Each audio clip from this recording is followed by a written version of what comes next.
policy advisory meeting. I just need to let people know the screens around here aren't working, but people looking in from outside getting a normal webcast. So it is going out on the YouTube channel as normal. It's just the screens aren't working. The officers are going to sort of look into that. So obviously we will be broadcasting it on the YouTube. And I just wondered if anybody else had any desires to record any of it or broadcast any of it at all. No, that's fine. The other thing is about the fire alarm.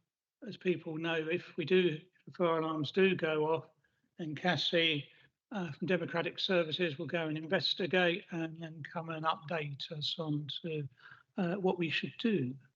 I'd like to introduce, we've got a new committee member today, Councillor Povey, who only got on the council just over a week ago. So, welcome to this committee. Hope you find it interesting. Which then takes me on to item 1 of our 1,000-page agenda, which is apologies for absence. We have Councillor Keeley, who I know who's currently on holiday. No other apologies, that's fine. There's no substitute members tonight, are there? No. Okay. Urgent items, there aren't any items. You'll be pleased to know we've not got any more trees being lobbed down for tonight's meeting. And then notification of visiting members. Vanessa, do you want to pop forward?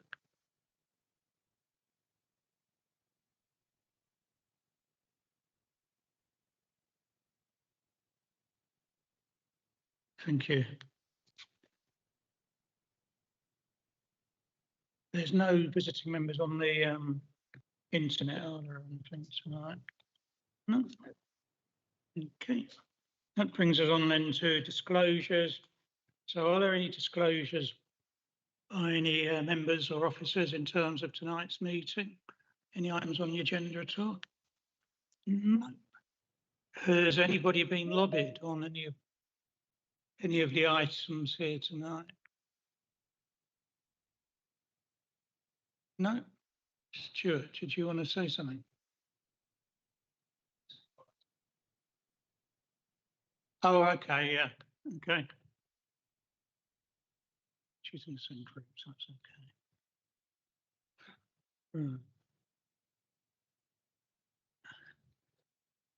okay. Okay, so you won't be a visiting member now then? Yeah, got any disclosures of anyone being lobbied at all on any of these items at all? No. Good. If we keep going at this rate, we should be through by 7 o'clock. Then item 7, to consider if any items on the agenda need to be taken in private because of exempt information. We've obviously got one yellow page in respect of the market, which I would recommend we take that in private session when we get to that item, unless anybody at that point, we don't need to go into private session if we don't refer to it, but we'll discuss that when we get to that item. Then the first page of our pack is the minutes of our meeting held on the 3rd of December, which starts on page 1. So if we just go through for accuracy by page 1, 2, 3, 4, and 5. I take it everybody's happy that they're a correct record then. Great, okay. Then that brings us on to the forward plan, which is pages 6 to 12. Don't know if anyone has any comments or any points they want to raise in terms of the forward plan for this committee. No. Okay, so we can agree to note that. Yeah. Right.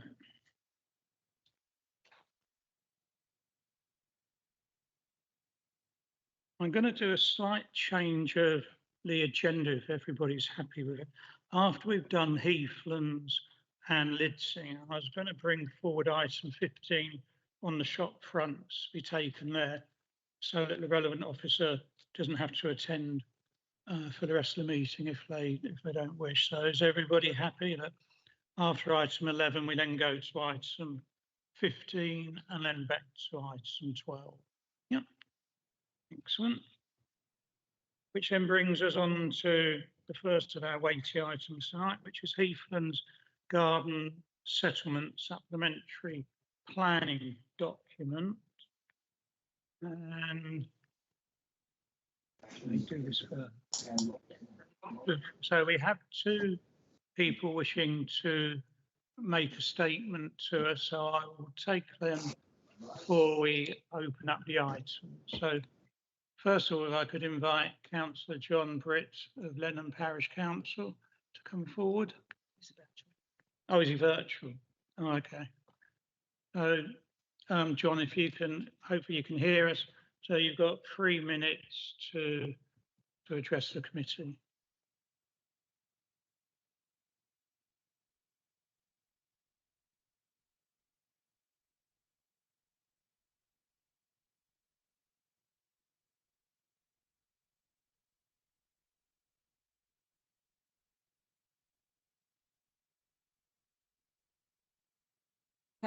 Councillor Britt, you're muted at the moment. Can you unmute your mic?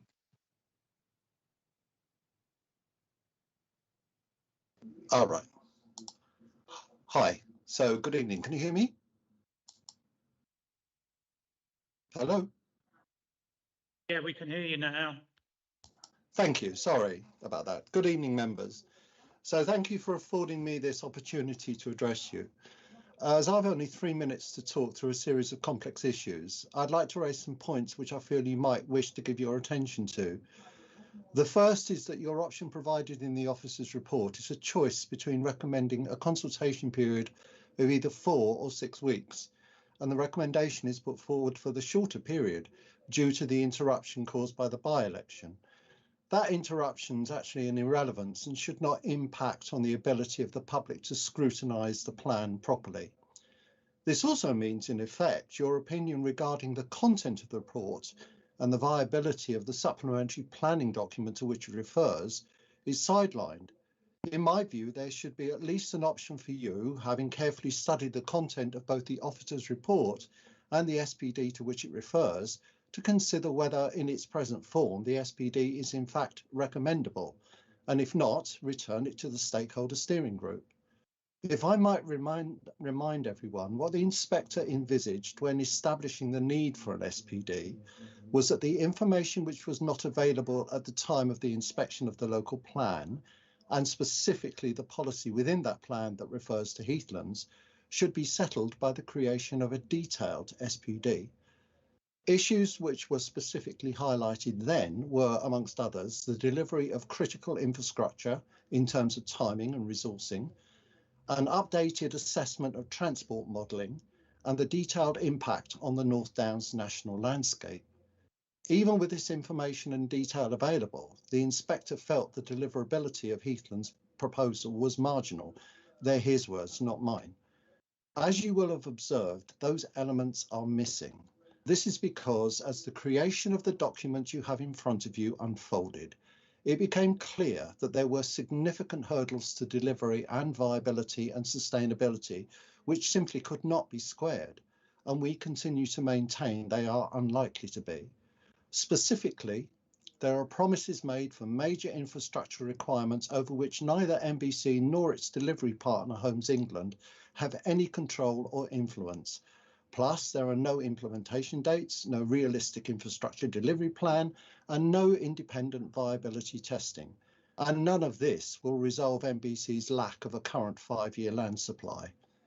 In essence, because of these omissions and fundamental flaws, you should have an option to refer the SPD back to the stakeholder steering group to amend the draft into a form which addresses all the missing elements properly. But you don't have that, and you might want to inquire why that is. Thank you for your time. Thank you, Councillor Britt. If I could now invite Sean Turner to address this meeting, please. And Sean, as I'm sure you know, you have 3 minutes to address that. Good evening, members. The Heathlands 5,000 home scheme is a reckless assault on our countryside built on fabricated need and political manipulation. The following evidence shows it breaches national policy, local strategy and basic fairness. 1. Invented housing need. Freedom of Information replies from the Ministry of Housing and Kent County Council confirms that no data exists on 5-year residency or employment in housing registers. Without that baseline, claims of local need are legally meaningless. Even Maidstone's own figures show only a few hundred households on waiting lists, while thousands of existing homes stand empty. The NPPF Section 61 demands robust, up-to-date evidence of local housing need. It does not authorise invented numbers to justify speculative growth. 2. Empty homes, falling demand and false scapegoats. Across Kent, councils record over 7,800 long-term empty dwellings, including hundreds inside this borough. Nationwide official figures indicate 700,000 homes standing empty, not shortage but mismanagement. Instead of addressing that failure, policy now scapegoats small property owners of second homes or holiday lets through punitive taxes and levies, forcing sales that funnel land and property into the hands of large developers and institutional investors. A wealth transfer disguised as housing policy. NPPF Section 157 requires councils to reuse existing buildings and land before approving new greenfield development. That duty has been ignored for political optics and speculative building. 3. Binding legal and procedural breaches. NPPF Section 149 states that irreplaceable habitats may be developed only for wholly exceptional reasons. None are shown. NPPF Section 187, plans must be sound and justified by full evidence. This SPD relies on assumptions. Core strategy policies CP1 and CP24 require transparent, sustainable and community-led planning. Aarhus Convention Articles 6 and 9 guarantee public participation and affordable environmental justice. 4. Salami slicing and financial risk. The SPD divides Heathlands into 5 phases. Classic salami slicing, avoiding cumulative environmental assessment in breach of NPPF Section 187 and the 2017 EI Regulation 22. Homes England and NBC have exposed taxpayers to £8 million of risk without a clear exit plan, contrary to the Local Government Act 1999, Section 3, Best Value Duty. 5. Political spin and silenced voices. 3 councillors resigned, some citing exclusion and bullying. Residents steered and sidelined while residents call this vibrant progress. NPPF Section 15, planning must be genuinely plan-led, empowering local people. Without evidence to justify this proposal under the NPPF, there is no lawful foundation for a plan of this scale. Heathlands is not planned in public interest. It's political ambition unsupported by planning law, sacrificing heathland, farmland and future, all for a political statistic. Thank you. Thank you very much for your comments. Before I take Councillor Stewart to, Councillor Jeffries to introduce the report and then the officers, I'm just cognizant of the time we've got available tonight. There's a cabinet scheduled to take place after this meeting, and in addition to Heathlands, we've also got Lidsing, the Gypsy and Traveller strategy and the local plan update, all of which are relatively weighty tones. Now Vanessa's no longer a visiting member. I notice we don't obviously have any visiting members, but what I'm just thinking in terms of the way we run it for Heathlands is if people can try to be succinct and not to repeat points which have been raised. And also at this stage, I think I'll just aim to take everybody once to see how we get on in time. And if we find we're going quicker than we perhaps might expect, obviously we can review it at that stage. And the other thing I was going to say, I was going to offer the leader of the council opportunity to introduce it and then to refer to officers, but not necessarily answer on individual points. to perhaps come back at the end of having gone around the first time, just so that we can manage our time efficiently tonight. We might find we get around quite quickly, but I just don't know at this stage. So what I would suggest is we will go around the committee. Well, first of all, I'll take Councillor Jeffries. Yeah, so Councillor Jeffries, if you want to introduce him. Thank you. I'll keep it brief. So as we all know, the local plan review passed in March 24, baked into into the planning policy the need for the Heathlands development. We've picked that up. It can't be undone, so we've worked tirelessly to get this SPD here. It's an opportunity to shape elements of the development. It can't change policy, timetables or cost. The steering group that Councillor Brits mentioned was set up about 12 months ago. We've been meeting monthly. There's been engagement with residents in Heathlands. The steering group have had ample opportunity to comment on drafts, and some have done so. And we are therefore bringing the draft, which we would like to see refined further by comments from people, from the public in particular, to make sure that it is the best document it can be. Do any of the officers wish to add any comments at this stage? Sorry, yes. If I can just add to that, just really fairly briefly, just with a bit of a summary of what has gone on, just for information. With the Heathlands Garden settlement, as Councillor Jeffries said, that was an allocated site through the local plan, March 2024. So as he's reiterated, and as I will reiterate, that is an adopted local plan. So there is no power that the council has to take that site out of being an allocated site. So development can potentially happen on that site, whether we put forward this SPD or don't. So the planning applicants can come forward and put forward their proposals, whether we have this SPD in place or whether we don't. So there's no ability for us to change the site allocation itself. The planning inspector, through the local plan examination and as part of the local plan review, require us to prepare these draft SPDs and get these SPDs put in place. So this is what officers have done. We've put these documents together. We set up a steering group about 12 months ago, including Maidstone Borough Council representatives, Kent County Council representatives, and relevant representatives from the area. So for Heathlands, that included Lenham Parish Council and Bourton Malaby were also invited. And in addition, we had representation from Ashford Borough Council across the border. So it's quite a comprehensive group to advise and to raise their issues with us during that process, which, as I say, has taken nearly a year now to actually put this document together. So it's quite a comprehensive process of receiving feedback and information during that year. Alongside that, we've also had conversations with key stakeholders, including people like the Environment Agency and Natural England, etc. We've also, as part of the document, had a lot of work done, as you'll see, on transportation. That transportation work has been approved by the highways authorities. We're not highways planners.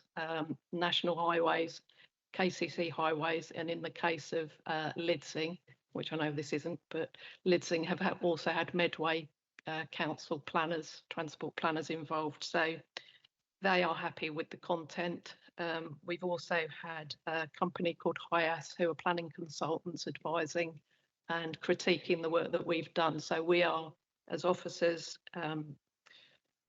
confident, I suppose, is to say that we've done a thorough job on this. We've taken on board people's comments. We've had informal engagement as part of this process where we've had drop-in sessions at Lenham, a couple of drop-in sessions back in May, and also online questionnaire surveys and hard paper surveys to the local people to ask for their issues and concerns. So we've gathered all that information in order to get to this point. So in terms of what is being proposed today, is really, as I say, that there are different options here. One, to consult for 4 weeks, which is the minimum requirement that planning requires for this type of document. One is to go a bit further and consult for 6 weeks. That's entirely up to yourselves as to which you want to do, if you want to consult. And the third is obviously to not go ahead. But to not go ahead, I think you need to be aware of the risks that the local plan and this supplementary planning document together provide the framework for the planning applications that will come in. And as I say, they will come in whether this document's there or not. The point of the document is to add to the policies in the local plan, so it can't add new policies. It's explaining and giving further guidance to future applicants as to what will be required by this council. So it adds to what is already there in the policy. The other thing it can't do is add additional financial burdens to the developer. So we can't specify lots of detail, which is probably what some of the comments have been made so far are suggesting. We cannot add the level of detail that some people would like, because that's not the purpose of a supplementary planning document. So that's all I want to say, I think, at this stage. Thank you, Karen. Well, as I say, what I would I was going to go around everybody sort of anti-clockwise. Yeah. One thing I just point people's attention to before we start was the paragraph 2.7, which really gives a good summary of what we're looking at. So it's not just 5,000 houses; it's 14 acres, hectares rather, of employment land, a new country park, a sixth form entry secondary school and primary provision, and the railway station and supported infrastructure. So it's a holistic model here, so to be considered. And the other thing I think I'd just ask people perhaps to think about is this issue as to whether we do a 4 or 6 week consultation. So it'd be interesting to see people's thoughts. So if we could start off with Councillor Richard Conyer, please. Thank you, Chair. Right, just 2 points, actually. So nice and quickly on this one. Obviously, when it goes out to consultation, I will have further comments. So you'll get that from me here, but we're here to decide whether it goes out to consultation, not the nature of the document. One question is, do the 2 extra weeks matter? Do you need it in 4 weeks, or with 6 weeks enough time to give the public the appropriate amount of time to come back? And as for the points, page 33 is missing a legend. On page 70, you specify connectivity technology. However, on page 71.I, you add on to that a reference to up-to-date technology. I think it would be better, given the duration of these SPDs and as technology changes rapidly, to make sure that when referring to those and putting in standards, that we just say what is appropriate at that time for those. Other than that, great document, and it basically, I do have a number of points, but I will put them through as part of the consultation. Thank you. Councillor Conyer, Councillor Brown-Clark. Thank you, Chairman. I also have this the question, the $1 million question, which is to do with this 4 weeks or 6 weeks. It's mentioned in the papers why there was a reason for bringing it forward, but yeah, I don't quite understand if this is going to cause any jeopardy to the council if we do the 6 weeks, and if there is no jeopardy, then that might be the way to go. I've certainly been involved in lots of SPDs over time. I think it is really, really important to have them. because without them, you'll have the weight of an allocation in the local plan, and you will have very little control over it. There's many, many times at planning that you'll see things come up where individually we can say we're really concerned about this, but we've got nothing to hang it off of. This is the opportunity. If anyone is, any members of the public are listening, this really is the opportunity to steer policy when it comes to this this allocation. And if there's anything in there which needs to be changed or is in a way where it's not addressing some local need, this is the time to get it in. Getting this document out to public consultation is really is not the most concerning thing. This is something where this can actually be very helpful. Whether or not the allocation should have been there in the first place, you know, that's a bit of a moot point because it is in there, and we do have a lot of weight in terms of planning for it being there. And I just feel that, you know, this decision tonight is just to get this out to consultation so we can all add our comments. So I really think that needs to be considered. But as I say, I'd like a bit of clarity on the 6 or 4 weeks. Yeah, actually, I'll ask if the officers perhaps can just address that point, because probably everyone's going to ask 4 or 6 weeks. Yeah, 4 weeks is the minimum statutory requirement through planning to consult on a supplementary planning document. So this type of document requires a minimum of 4 weeks. We can obviously decide beyond that how much we think's suitable. Normally, for a lot of these documents, we would suggest 6 weeks. So it is very much up to yourselves as to which you think you would prefer to give to the public. In terms of timescales, just for, I suppose, coming back in the process longer term, it obviously gives us less time, the other side, potentially to analyse comments, depending on how many come through. So if you went for 4 weeks, you may be able to get back and adopt a document by the end of January. If you go for 6 weeks, we're probably talking about February to get that back and adopted. So the slight risk, I suppose, is we don't know for sure when a planning application will come through. We know that we've got some indications as to when a first application may come through. I think for Heathlands, I think either is probably fine, because I think that's probably going to be later on next year when the actual planning application would come in for that. Lidsing, which we're going on to, might be a bit more risky because I think they're quite keen to get their application in. So, and I would suggest whatever you do for Heathlands, you need to do for Lidsing. You can't do it differently. I would say you need to do both the same and treat both the same, would be my advice. Thank you for that clarification. If we can go on to Councillor Donna Greenham. So my grandparents actually moved to Lenham in the mid-1960s.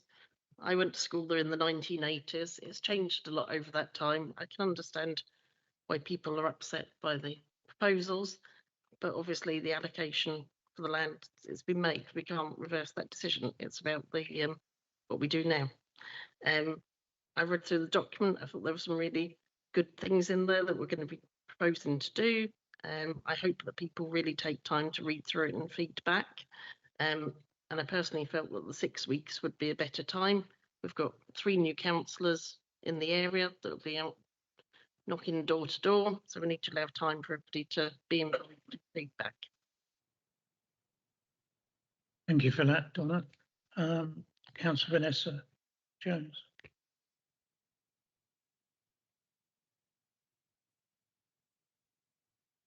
As other councillors have said, we are where we are. The local plan, it is an adopted local plan. As members here know, I've fought it for the last 5 years. It does break my heart to say, you know, we've got to go with this, and we've got to go out to consultation. That's the public's opportunity to get in more comments. My only concern is that the robustness of the points that come back, they must be considered fully. And we've heard a lot in the press lately about stop this development, stop that development, and I think it's from people who don't understand the process.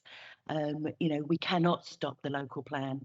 It's been approved, and our only tool, as far as NBC are concerned, is to get an adopted SPD. Because if we don't, as others have said, when it comes to planning, we will not have a leg to stand on. And these planning applications are coming through fast and furious. They'll be here before we know it. And if we don't have an SPD, it will be at the detriment to NBC and residents. Thank you for that. And I know, obviously, as everybody here does, how much, time and effort you've invested early on in the process with these. So I appreciate those comments. Councillor Powell.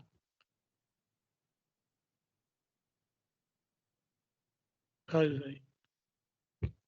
Thank you, Chair. I've lived in Harwich for 25 years. I've seen how that village has been impacted by the level of development there and some of the social tensions that that's caused. I've seen a lot of the fury. It's really quite high up around the Heathlands site, obviously. And as you move from Lenham to Harwich and through to Hollingbourne, a bit it gets less. And I think that's more through ignorance than anything else. I think there's some people in the room that know I've been fighting my own battles for the last 5 years over planning, over decisions that I think are equally ridiculous. And I sort of dropped the ball really on Heathlands. It's something I've not been paying a lot of attention to, but since I took a keener interest, I'm just against it as the people are at Lenham. And I think as we get further and further down the line, I think the resistance in Harwich and Hollingbourne will grow. My colleagues and I stood on a promise to fight against the Heathlands development as hard as we could. On the back of that, we achieved a massive mandate to oppose the development. In fact, we got more votes than all the other candidates put together. The objections and the shortfalls within the SPD are well documented. I could go through some, but in the interest of time, I won't. And I feel that we've heard from Councillor John Britt, Mr. Sean Turner, and we've heard from others as well, and they've explained some of the shortfalls a lot more than I can delineate in the time available. We have been up for a site visit. We've spoken to objectors. Last week, we had a drive round. We saw the phased developments, the quarry, the sand pits, the accesses from the A20. And we all understand how the traffic on the A20 is impacted by Operation Brock, and also when events are on at Leeds Castle. In fact, tonight there was quite a big traffic jam, and I wondered if I was going to make it at all. So yes, we had a site visit. We had a look around. We saw the water treatment, the sewage treatment works, and the work that needs to be done. So at the moment, we don't feel that this development is viable. We think the STP has significant downfalls, shortfalls that need to be addressed. They have been documented, and we don't feel that it's in a fit state. And on the back of that, we won't be supporting progressing of the SPD. Thank you. Thank you, Councillor Wilkinson. Thank you, Chair. Just a couple of questions regarding affordable housing. In the Heathlands SPD, it mentions affordable housing. It's just a very small paragraph. In the Lidsing one, it mentions that the council's preferred approach is that the applicant builds and transfers the completed homes either to Maidstone Borough Council or a registered provider for rent or shared ownership. I was wondering why Maidstone Council weren't going to consider this for the Heathlands SPD. Also, with regards to transport, it says, this is on page 94, in order to maximise the likelihood of services being commercially viable beyond the initial period, they will need to be a developer subsidised in the first instance and supported by incentive schemes to promote free or discounted travel to encourage travel over journeys by cars. So I really like that idea, but I just wanted to know what incentive schemes that would be. And were these sort of things promised when the Sutton Road Parkwood development was planned as well, because that we haven't had any kind of incentive for bus travel down that very busy road now due to that development. Thank you. Thank you. Councillor Dennis Spooner. Yeah, thank you, Mr. Chairman. I'll be very brief. We are where we are with the local plan. Heathlands is an allocation with a statutorily adopted local plan, and there is no going back on that at all. It is there for the duration. If we try to abandon Heathlands, we are saying we don't care what happens. You know, we just sit back and we'll let the developers put their applications in, and then we've got to determine them as best we can.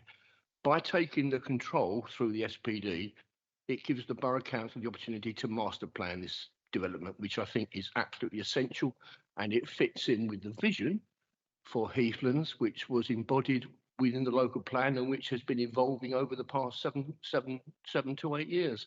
At the moment, I have no detailed comments upon the contents of the SPD. More than happy to leave that to local ward members who know the area far, far better than me. I'm quite happy with either 4 or 6 weeks public. I think I prefer 6 weeks. I think it just makes it more open, honest and transparent. But if the officers are happy with 4, I would go along with 4. But apart from that, I'm more than happy to support the SPD going forward to public consultation. Thank you, Mr. Chairman. Thank you. And Councillor Claudine Russell. Thank you, Chairman. Yes, I concur with everything my colleague Councillor Spooner has said. Just picking up some of the points that were made by the visiting speaker earlier, we did actually do a review in overview and scrutiny on empty properties in Maidstone, and we actually only had 210 properties that had been empty for more than a year, and 41 were empty for more than 5 years. So those figures given earlier were quite high. We have just run that through overview and scrutiny. Infrastructure is one of the reasons I sit here on the council. The housing's coming anyway. We've got a gap in the 5-year land housing supply. More will come. More that isn't in the local plan will come. With the SPDs, you have an element of control over the additional infrastructure that you get alongside the housing. And so to have an SPD is far better than to not to have one. I was pleased to see the infrastructure has been got by section 106 and section 278 within this. And I think when we did that review through overview and scrutiny, we found that they were the far better ways to leverage infrastructure for this development than SIL. SIL hasn't been the golden goose that everyone had been hoping that it had been over the last sort of 10 years. So I think I was pleased to see that. I do have an issue though with Appendix B within this. And I really hope that it's going to get refined through the consultation, because this is all of the infrastructure. And I really would like to see this really made a whole lot better with the requirement, the delivery. I'd like to see that in stages. If we could add another line into where, you know, I know it says section 106 and 278, but make that clearly on a next column, because I just think this is really key. Because when this goes forward to a planning application, you know, any developer will just, it is a good document, don't get me wrong. It's also a massive document. So someone will pull out Appendix B and use it as their, you know, tick list or for applications. And I just really think this needs to be gold standard. So I really hope that that comes out of the consultation, and that's certainly something that I'll be feeding in through the consultation. Minor point, but we're in a rural area, and I feel like for all the horse people out there, not one mention of bridleways through either of these two SPDs that we're looking at tonight. So I would really like that to be looked at, and I will be putting that into the consultation as well. I know if someone from the British Horse Society was here, they'd say the same thing. When we are looking at consultation, because obviously what we're deciding tonight is if we go to consultation, my worry with a 4-week consultation is that we might miss some of the cycles of some of the parish councils, because if they only meet once a month and this is a chunky document, it's those guys that I think probably need the 6 weeks so that they can have it in their meeting and you know, meet before and really get to grips with it as their team. So I personally would be going for the 6 weeks. Thank you. I'll leave it there. Thank you, Councillor Russell. So it's my turn now. Like everybody else, I've spent a lot of time reading through these documents, and I think they're pretty thorough. And actually, I was pleasantly surprised by the level of detail we've got in this. But I mean, and as has been pointed out, this SPD can actually drive this development forward. I think someone mentioned the point about phasing, but I think given the size of it and the complexity, I think it makes sense to do it on a phase scheme. As you're working through the phases, you'll be learning from earlier phases, so there'll be an opportunity to enhance it. I mean, if you look on page 58 of our paperwork, there's quite a useful table there, which is the indicative land use breakdown. And one of the things what it does impress me with this proposal is the fact that half the land is going to be open space, of which most of that's going to be allocated to sort of greenways through it, the country park sort of doing an S shape through it. And so I think actually, you know, to design a new community where half the land use is to be open land, I think is really good. If we think of, you know, old towns now, you'd be lucky to get 10% as open land generally. And the housing element at 35%. But I think the fact that it is going to be very much a green settlement will hopefully help it settle into the countryside. I also like the idea clearly of a district centre and then local centres, because I think in terms of planning a future community, that will enable it to be more self-sufficient. And you wouldn't expect me not to mention active travel, being the chair of the Cycle Campaign Forum. And I think active travel in this scheme, given its size, could really be good. And given the amount of open land we've got into it, I think we can minimise the use of, I suppose, cars within the development itself. And as to people saying about its sustainability and viability, the local plan went out to the planning inspector, who approved the whole local plan, and Heathlands was an integral part of it. In fact, the largest proposal within it. So it has been subject to full planning review. And so I'm happy to recommend recommendations. We've got a proposal on page, let me just find it. Too many papers. On page 14.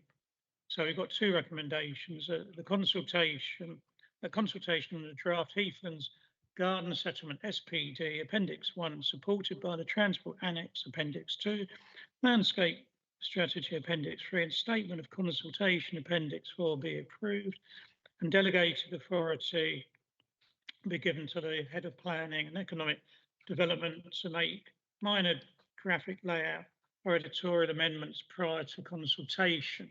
And I would suggest that we go with option 2 in terms of consultation, which is a 6 weeks consultation. I think it will give the opportunity, the biggest opportunity we can do for residents in the area, that's the parish councils and other interested stakeholders, to look at this in detail and to come back. And I look forward to seeing the results of this probably February time next year. Can I see a second of that? Thank you. I'll now take Councillor Jeffries, and then I'll take Karen Britton to reply to the points so far. Thank you. Yeah, I'll come back on 3 brief points. Councillor Povey talks about not having an SPD. Councillor Spooner, I think, has answered that. It would be disastrous, and let the developers do whatever they want. This gives us control, and whilst I don't want the development, I want to make sure we control it.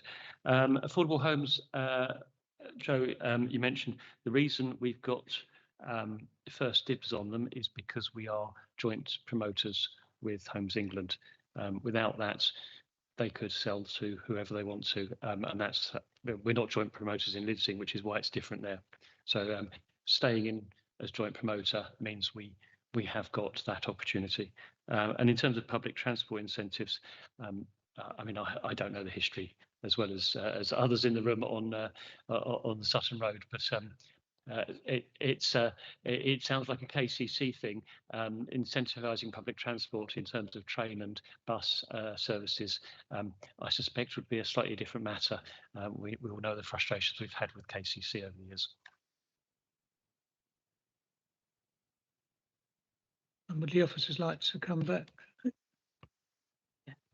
I think there was a question about community incentives for sustainable travel was one of the points that you made as well. Yes, I think it is very much a variety of things that will come forward. So you could have cycling and cycle storage and so on, but I think it will depend. Obviously, the length of the development is going to take quite a number of years, so it's just going to depend what's available and what's the thing at the time, I suppose, as to what would be most suitable. It's not specific. I think there was another point you made about the housing, and I think that's something I want to actually take back and just have a look at to see if there's differences in how the two documents are showing things. I think some of that for the information has come through our housing team as what the current need is, so that is something I will double check though, just for a factual check. Okay. As we seem to be doing, so, Councillor Clark. I was just going to come back a second, and I just wanted to reiterate some of the points that were raised there. That illustration on page 58 is a powerful illustration. If we don't have an SPD and we just bury our hands in the sands and throw this out, and we wait for 50 planning applications to come forward, all with weight because of the fact that we've got this as an allocation, good luck getting 50% green infrastructure in the first one that comes forward, let alone every single one of those. So I just think that out of all things when it comes to planning, SPDs are the one thing that we really should be trying to set up and make as good as they can be during the public consultation. Thank you for that. As we've got through quite quickly, I don't know if any other councillors would like to say anything else on this. Or not, if everyone's happy that we've had a good enough say. Well, in which case, can we move to the vote? So, as I say, move the recommendations on the papers, but with the addition of going for a 6-week consultation period. So, and that's been moved and seconded. Can I see those in favour, please? Okay, thank you. And those against? Thank you. That is approved. Thank you very much. That now takes us on to item number 11, which starts on page 252, which is the Lidsing Garden Community Draft Supplementary Planning Document. And probably it may be sensible to try the same method we've just done on this. But after I've taken Councillor Jeffries and the officers, I'll come to Councillor Jones, as you were going to address us previously. Well, I won't repeat all the stuff I said for the Heathlands, but the process has been parallel. So it is exactly as I said for Heathlands, with 1 or 2 minor changes. In terms of Medway Council, they've been very involved in this in a way that Ashford have had councillors there. Medway have had cabinet members at the meeting and officers at times inputting. So the heavier involvement, but then it does sit surrounded by Medway Council. So they've got quite some skin in the game. The only other thing I'd point out, the bit I'm really keen to hear residents' views on is around the east-west road through the site.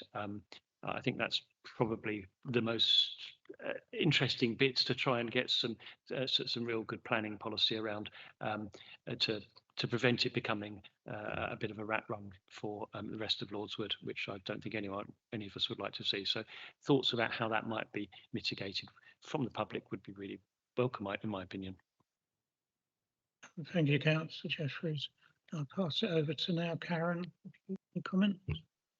Yeah, I'm not going to add much actually, because I think the first item covered all the general information about SPDs.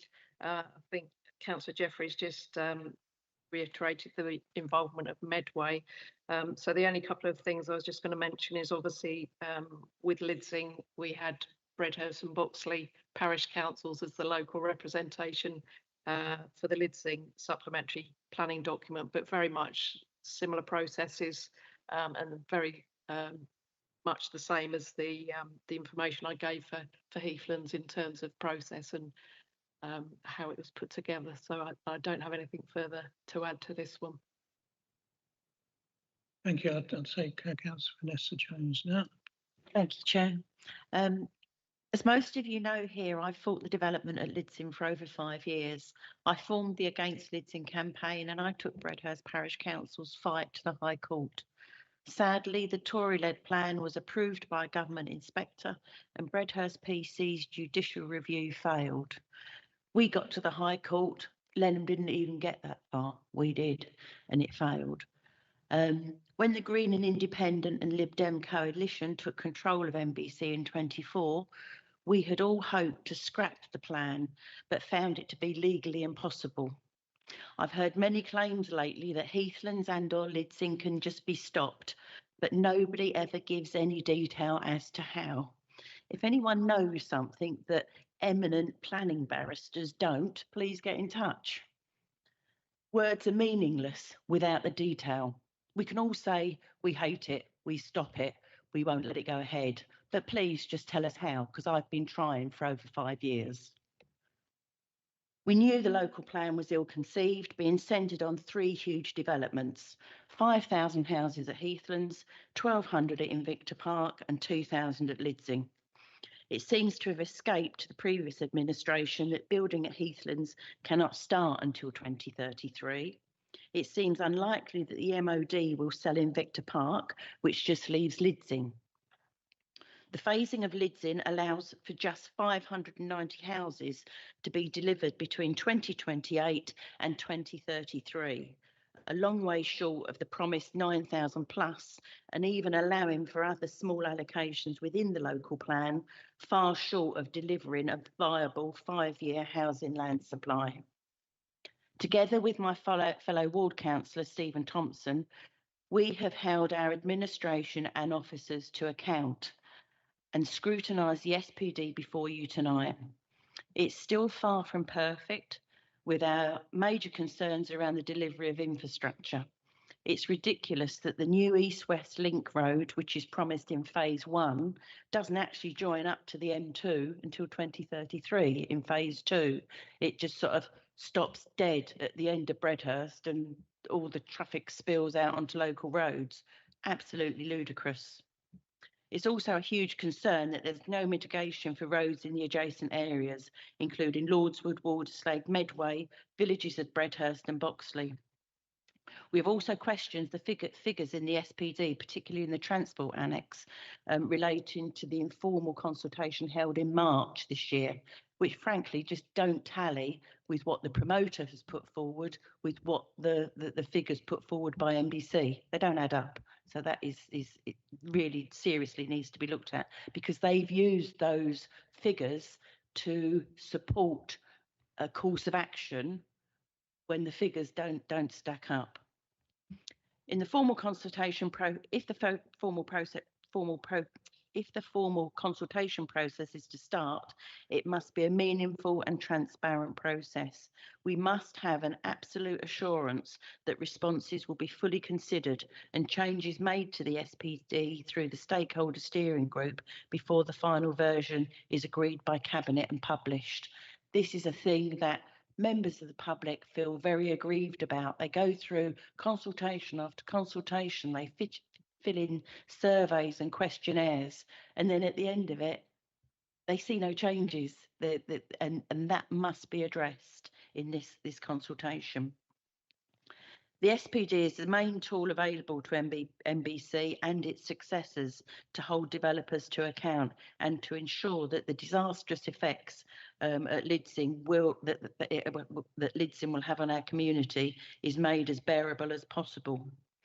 On this basis, and with a very, very heavy heart, as per the papers, I support the recommendation that the consultation process should commence, and I ask for a 6-week period to maximise the community engagement.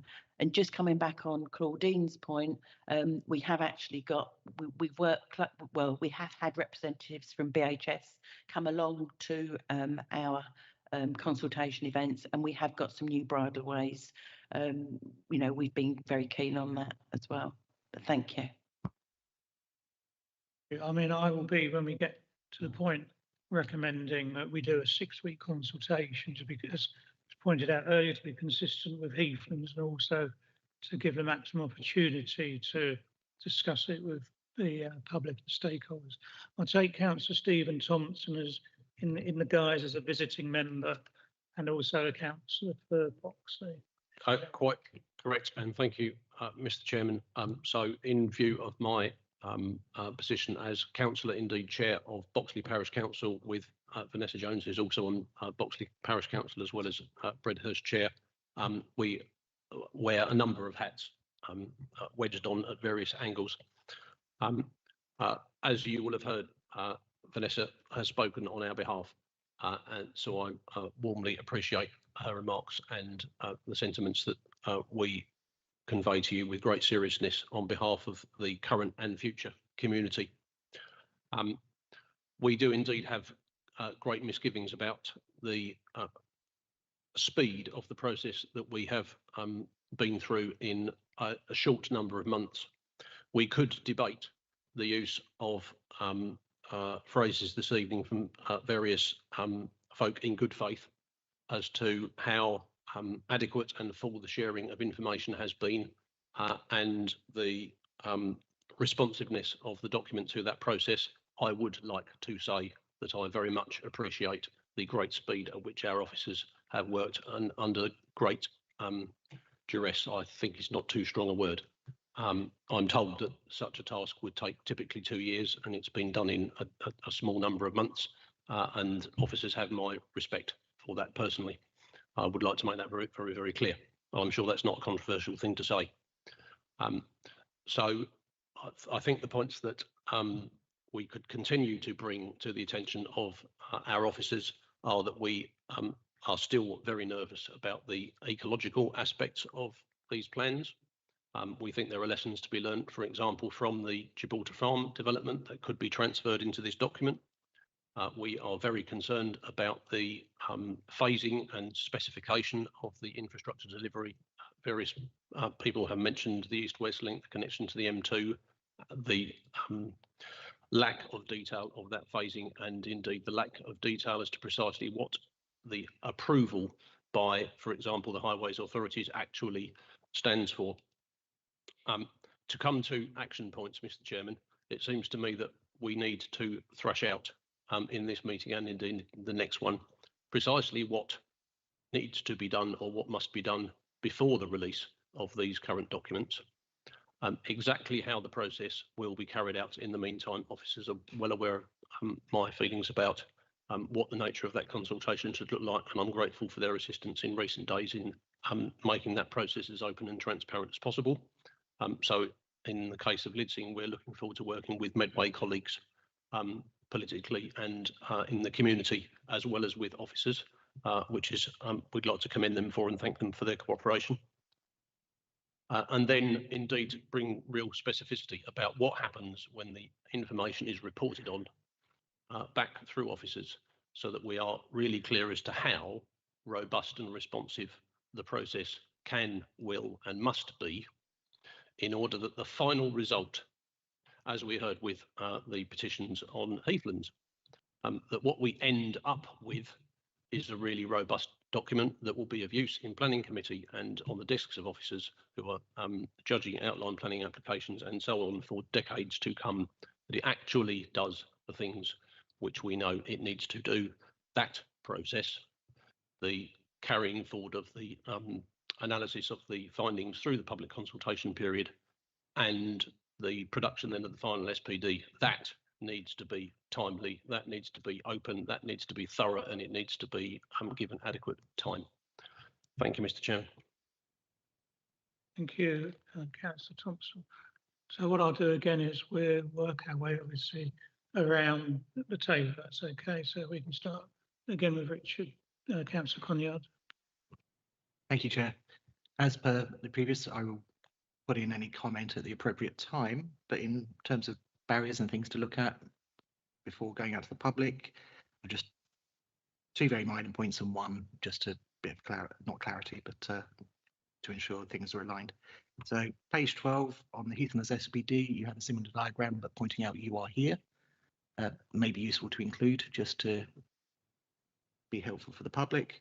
Pages 16 and 23, there are boundary issues on the maps that you've placed in there. The entire site isn't actually on the graphic at the moment. And the one part with the actual contents, on page 105, you reference fibre to premises for commercial properties. On the Heathlands scheme, you've done for commercial properties and for housing. If we are going to keep them aligned, then we should probably put that point in for housing as well. Thank you very much. Thank you. Councillor Clark. Thank you, Chairman. I mean, I'll keep it brief because I think I've made my point last time. On this scheme, we're looking at 37% of the total area that's looking to go out for a green open space. Again, you know, if you look at that, if you look at the picture on page 314 and you look at the potential for many applications coming forward, you probably aren't going to get 37% as a reasonable amount to be requested through the planning process at the council.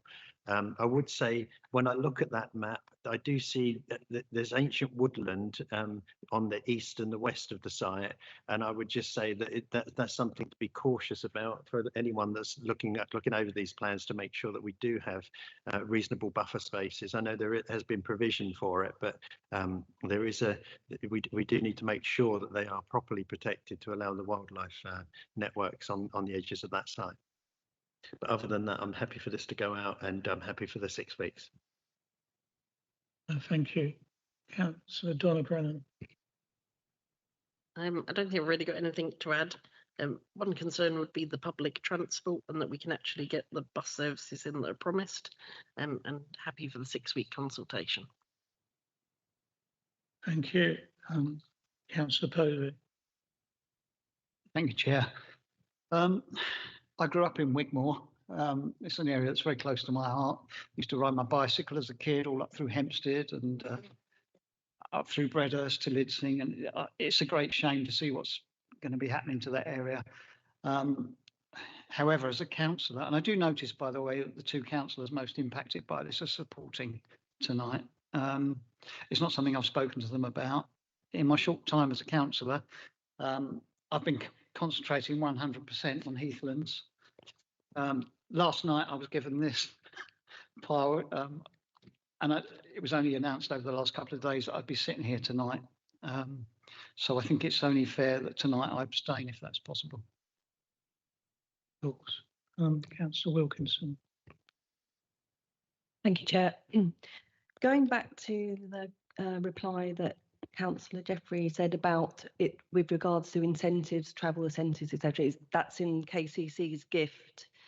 How closely will KCC be working with NBC to make sure that these promises are actually made? Like Councillor Thompson, said about you're going to be working very well with Medway, but there wasn't really a mention about KCC. So how closely are you guys going to be working with KCC? Because it's really important that we do.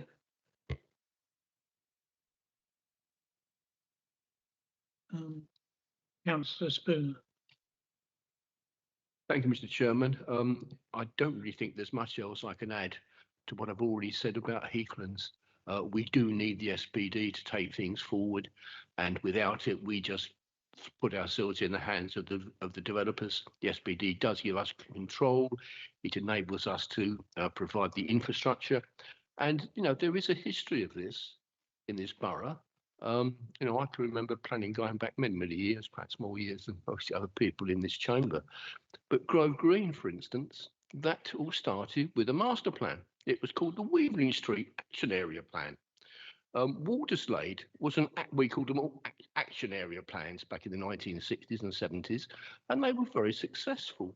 North Larkfield, which is now called Lunsford Park, was an action area plan coordinated and done by the local authority. Fabulous stuff.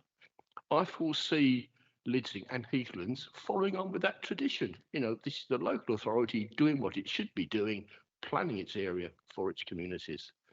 And I'm happy to support the recommendation for the SPD to go out to public consultation and for a 6-week period. Thank you, Mr. Chairman. Thank you. And Councillor Russell. Thank you, Chairman. Just a couple of points from me. I think what I really welcomed within this was the specifics of the minimum of 2,000 jobs across the site. That was on page 364 of the whole agenda pack, 105 of the document. I thought that was excellent to see within this. I do think Appendix A on this one is better than the Heathlands one, a lot more detailed. So, I mean, obviously, I've not been involved in any of the working groups, but I can imagine that a lot of input was put into this from all sides. There is one thing, though, on page 386 of the agenda pack, it's 127 of the document, on the training and employment, which I was following through and looking to see, it says to include specific training and employment provisions in its building contract for the construction works, the following obligations on the main contractor, and then there's nothing. So I don't know if it's just the box didn't scoop up all the writing in that, or so if that could be again looked at, because these, again, following on from my previous comments on Appendix B, it's Appendix A within this document, but these are the key things, these are the infrastructure things. And I know that we do focus on obviously these large allocations, and I know why we do, but it's important to remember that half of the adopted local plan is still focused on dispersal. That's the kind of numbers that we've had to grapple with as a borough. So I know, and these quite rightly have their own SPDs, but there will be lots of other sites coming forward across the borough, and not forgetting that we're planning well into the future. So it is still a half and half approach with this local plan. Thank you very much. I'll leave it there. Thank you for that. Yeah, I'd just like to draw people's attention actually to page 441, which it shows the Capstone Valley concept plan from Medway Council. So it puts the Lidsing development, which you can see in the southern part of that, into the context of what the Medway Council is planning to do, in the neighbouring area. So Lidsing, in a sense, isn't in isolation, it's part of a wider amount of development in that area. I think Stuart's, Councillor Jeffrey's point, in terms of the main access road running from the east to the west around the site, will be very useful to know, because obviously that has a big impact on the whole of the Capstone Valley development. And one thing which I think Councillor Jones said, which concerns me, and perhaps the Cabinet might like to think about that tonight, or officers, is the link road to the M2.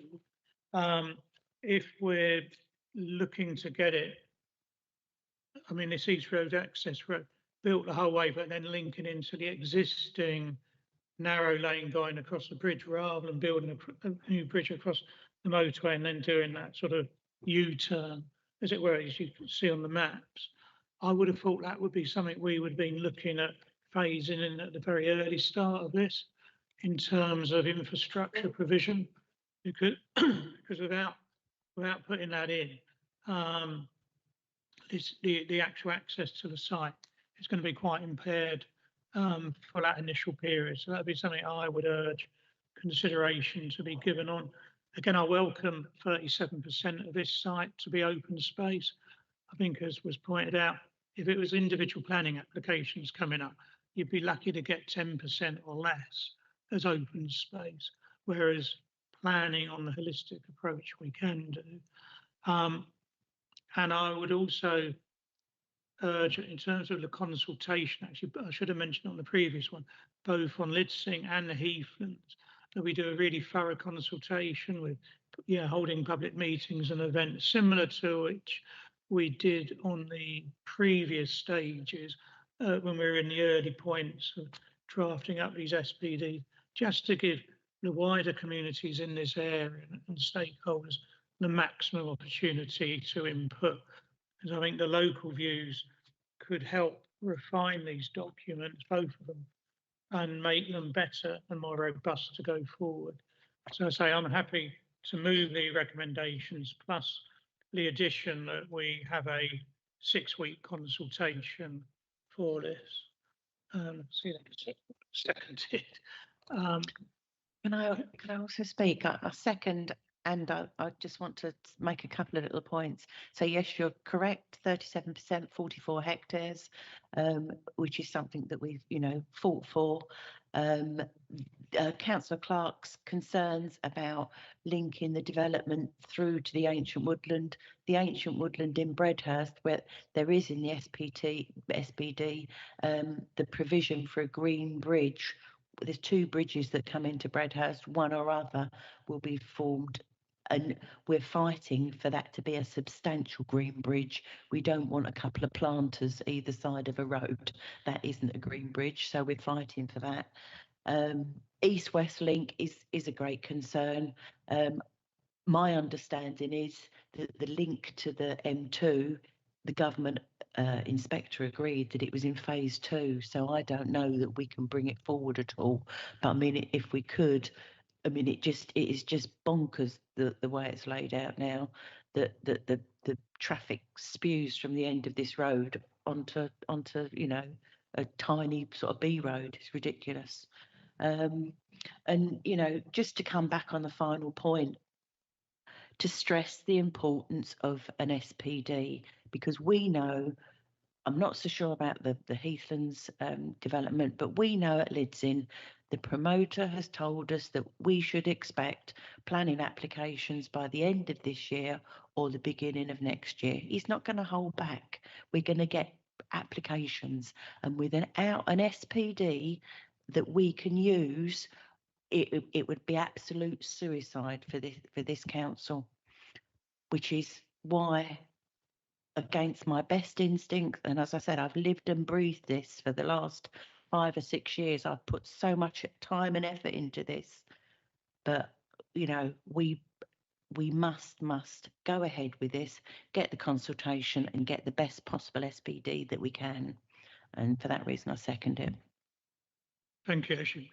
Before we come back to ask the officers, one thing I would ask them, picking up your point that we know that we're likely to have planning applications from the developer coming in at the end of this year, if there is any way within the 6-week consultation that if we could push the Lidsing consultation possibly quicker than the Heathlands, because Heathlands we're in more control in our relationship with Homes England, and obviously Lidsing we're not. It's a third party bringing it forward, because I'm just worried that if planning applications arrive with us in December and we don't actually then adopt the SPD until February, to what extent will that reduce the impacts of the draft SPD on those initial planning applications?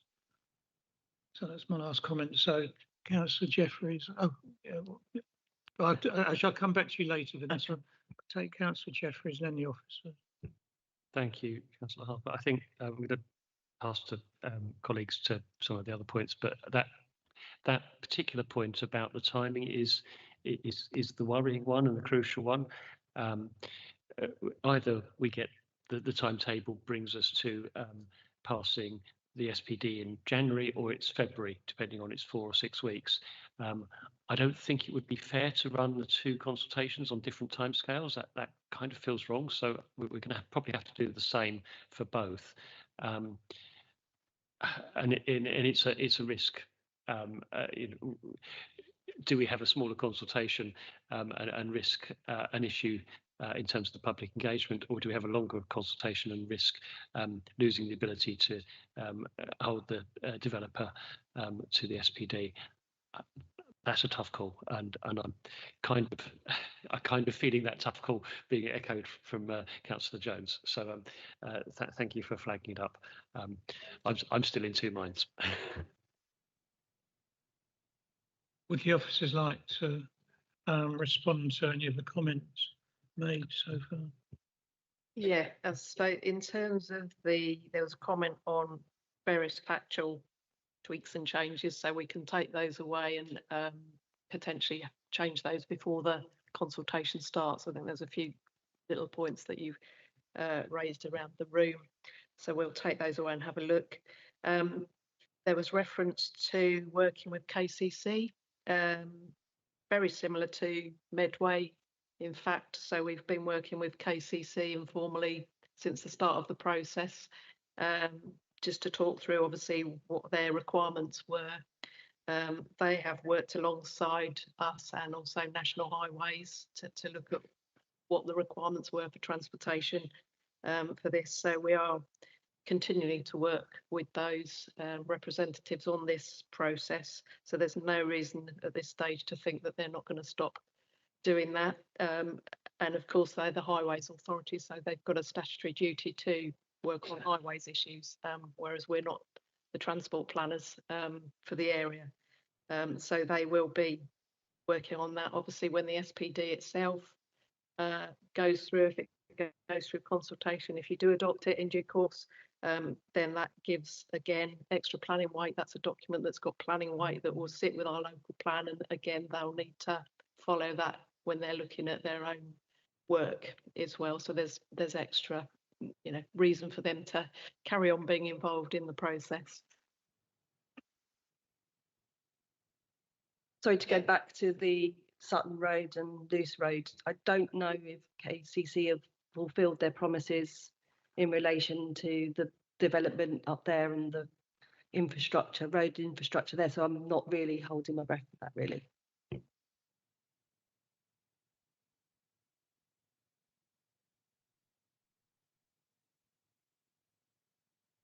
Russell, do you want to, before the officers come back? Yeah, I was just going to ask a question, which I'm sure they can wrap up in. I know they've got, well, it's the right thing to do to give them the same consultation period, but one is more time critical than the other. So that you'll have the consultation period 6 weeks, and then there'll be the analysis period that the officer work has to do. Presumably you'll be prioritising the Lidsing analysis because it's time critical, and then move on to the Heathlands one, because we don't need to adopt them in the same meeting at exactly the same time, do we?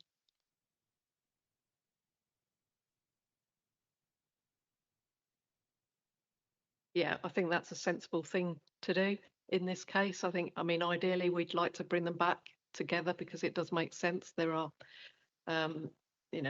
similarities between them in certain respects, but I think you're correct. I think if we go out for consultation for both of them for 6 weeks, which is what I would say, that we prioritise the Lidsing one in terms of our response analysis and start with that piece of work first, and then move on to the other and see where we get to. And it still may, I was going to say, I still think it's going to be tight to actually get that to a January committee, because of 6 weeks will take us pretty much up till Christmas. So it's going to be New Year when we start analysing, probably, or just before Christmas. So I think it's still quite tight to try and get either of them to January. It may still be early February, but we will just wait and see. Yeah, I think I would be willing to look at potentially changing the dates of our either January or February committee meetings if we need to, depending on the speed you can get the Lidsing analysis done. I'm sure everybody here would be happy to, have an earlier meeting or whatever to rejig the timetable to make sure that we can get the Lidsing SPD agreed by us, and then hopefully the cabinet could do it on the same evening again, so that there is absolutely no hold-ups along the road. The quicker the Lidsing SPD is in, the quicker we safeguard the type of development we're looking at. And as Councillor Russell said, I mean, it's not ideal, but Heathlands can follow on. Yeah. So if everybody's happy, can we, so the recommendations are those on page 253. Do you want me to read them out, Cassie? Okay, well, I'll read it out. So it's we make the following recommendations to Cabinet: the consultation on the draft Lidsing Garden Community SPD, Appendix 1, supported by the Transport Annex, Appendix 2, and a statement of consultation, Appendix 3, be approved, and delegated authority be given to the Head of Planning and Economic Development to make minor graphic layout or editorial amendments prior to the consultation, and that the consultation be held for 6 weeks. And I suppose, it's not a recommendation, but we would be looking, if we need to rejig meeting timetables to take this thing through as quick as we can. So can I see those in favour of that, please? Okay, thank you. Any against? Any abstentions? Thank you. That is passed. Thank you very much, members.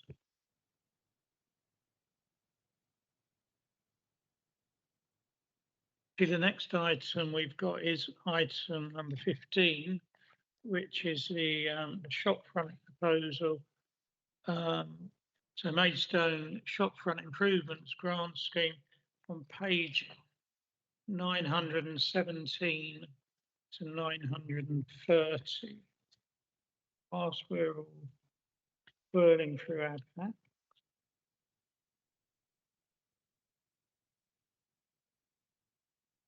Yeah. I'll ask Councillor Thompson if he'd like to introduce the report to us. Thank you, Mr. Chairman. It's nice to be introducing an item that has a modest number of pages for your attention for the next few moments. However, while it's a modest number of pages, I'm very excited about its content. It is a great pleasure to be current custodian of economic development strategy, heritage, and a number of other related items that speak to the place of our town centre, of our management of its built assets, and indeed the ongoing observation that where there are windows, there is shopping. And this item is about windows and shopping, which is obviously a very popular activity. We need to give people every excuse to get off of their sofas and away from their computers and into our town centre for all sorts of excellent reasons, not least related to employment and business and all of the activities that go on in a thriving place. I've had a great deal of fun, I'm happy to confess, with officers looking at best practice and good examples of town centre upgrade schemes, shopfront improvements and so forth. So we've put good thought into developing this proposal to invest modest sums in what I'm sure will be an impacting number of shopfront improvements that will impact the upgrading of our place, of paying particular attention to the large number of heritage buildings that we have, more in Maidstone than in Canterbury, in our conservation area, enhancing independent business, having the feed forward effects into circular and local economy. So I commend this policy, and we have Officer Chris Inwood to give us some more details about it. Thank you, Mr. Chairman. Thank you, Councillor Thompson. Chris, would you like to add? Thank you, Chair and PAC members. Councillor Thompson's covered quite a large amount of the elements. So the grant is to focus on heritage, buildings of heritage merit, the conservation area, and support independent businesses. The eligible area for this grant is the town centre boundary as set out in local plan policy. with a priority for independent businesses, shops, restaurants, pubs, cafes and commercial units in our conservation areas within that town centre boundary, and Gabriel's Hill, Earl Street, Week Street and the High Street.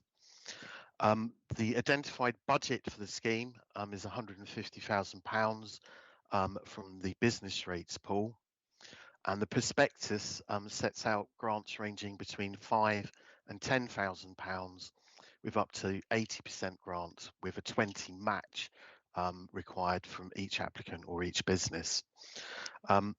We would expect, all applicants would need to follow the council's adopted shopfront design guidance from 2023.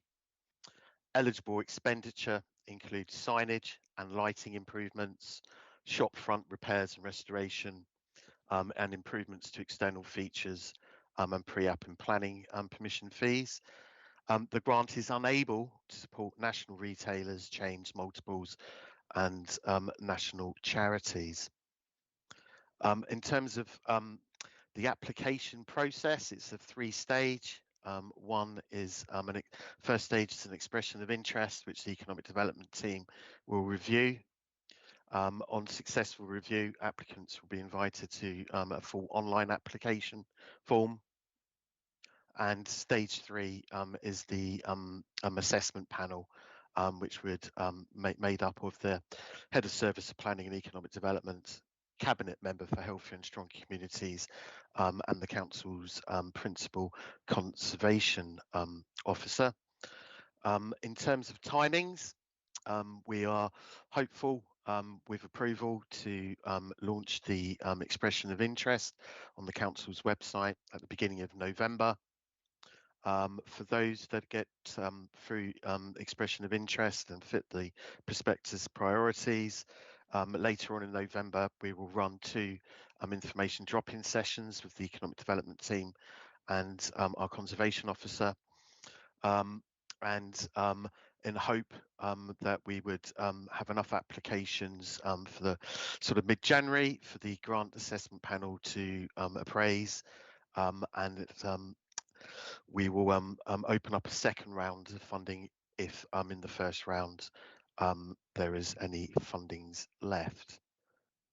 Happy to take any further questions, but the full prospectus can be found in Appendix 1 with full details. Thank you. Thank you for that, Chris. I noticed the wards affected includes my own, so I shall nab the microphone for a second before I come to Councillor Russell. I think this is a really good idea, this.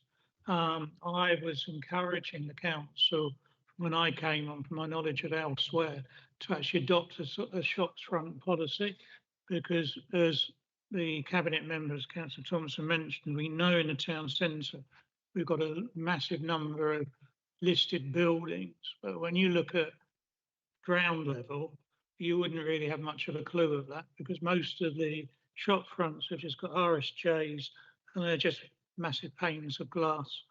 This gives us the opportunity to look at giving the people the ability to implement shopfront design in accordance with our policy, which can actually only enhance the town centre. So I really am glad to see this before us, and I personally would hope it proves a success, which it should do. And if it does prove a great success, it would be perhaps interesting to think from the cabinet member as to whether he'd be able to look at a phase 2 eventually. But anyway, let's get phase 1 underway first of all. So I'll just take Councillor Russell. Thank you, Chairman. I think we did also do some enforcement against businesses. So it seems like maybe we've gone slightly the wrong way around with this. We've gone stick then carrot, but never mind. So now we're offering some money that they can do their shop fronts with, which is welcome. I saw the bit where it said signage and lighting improvements, and an awful weekend sprang to mind where a new shop in the middle of Yalding Conservation Area put up a backlit sign that was extremely bright saying Mr. Dan's Takeaway, with a backlit doner kebab and a backlit burger, and my inbox just went wild. So I was pleased to see that they've got to follow the shopfront design guidance. I wondered if we could button that down a little bit more, and reiterate that in the conservation area, they may require planning permission as well. I know it says that the grant could help fund the following enhancements, and it does mention pre-app and planning permission fees, but I think we need to give them a clear steer when they're applying that in the conservation area you might require planning permission, so only certain things would be acceptable. Thank you. Thank you, Councillor Clark. Thank you, Chairman. I think it's a great idea. I do wonder whether we do the review right at the end of the application process, because I noticed that there's around, if it's 5,000 minimum, that's 30 applicants. So I do wonder if we've got the opportunity, if more come in before we actually do that review, or whether we could look at, going a certain way towards all of them rather than just cutting off at 30. But the one thing that's really struck me as I read these, we used to do grants at KCC. The various different grants would open up over time. And the one thing that I found at the back end of the process was that we would get a report, we'd find out how many had gone out, and we'd find statistics. For instance, you'd have it where of the original number of applications, only 20% or 25% went through to a formal sort of application and ultimately secured the grant funding. And I wonder if we should be thinking at this stage about how we sort of interrogate those applicants or survey them, so that if we do have a phase 2, we can look at ways which we might not consider as councillors that might be detrimental to this process. I just think we should think about that up front, and then we can engage with them right the way through the process and help us next time round. Yeah, those are both good points. And I'm looking to the cabinet member, Stephen, whether you, obviously, assuming we recommend this on to you to approve, would take those points on board. So about the review and about in the conservation area requiring planning applications. Thank you, Mr. Chairman. I believe that we have considered those points. Officer Inwood is nodding vigorously at this moment. If you feel the need to clarify any of those points further, please do speak up, Chris. But I remember we have discussed them. Yeah, that is definitely consideration. As part of the grant application process, those that are invited to full application, when I referred to those 2 drop-in sessions, that's with economic development and our conservation or principal conservation officer. And what I want to do is give them a general steer and understanding of the relevant DM and conservation policies that the applicant has to take into consideration, to assist the business, but also to assist officers in terms of receiving robust full applications.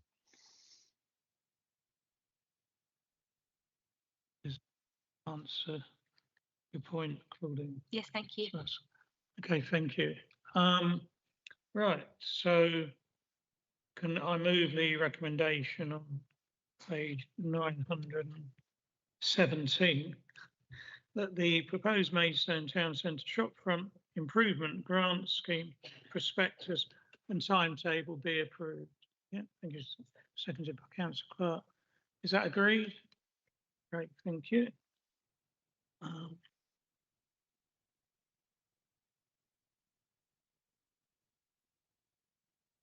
So the next item, then we go back to item 12, which is the emerging proposals for a new local plan.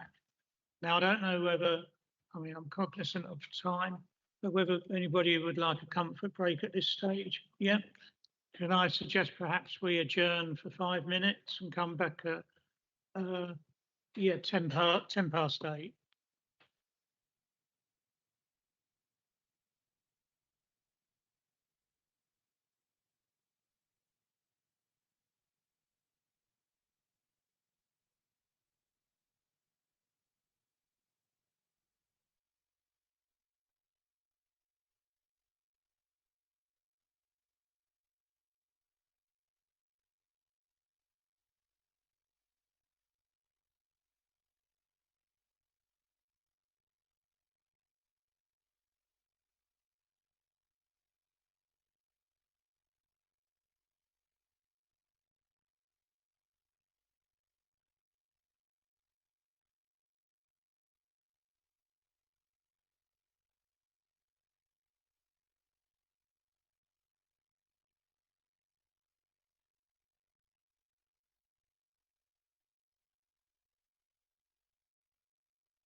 Okay, it's coming up to 10 past, so if I could ask members to take their seats, please.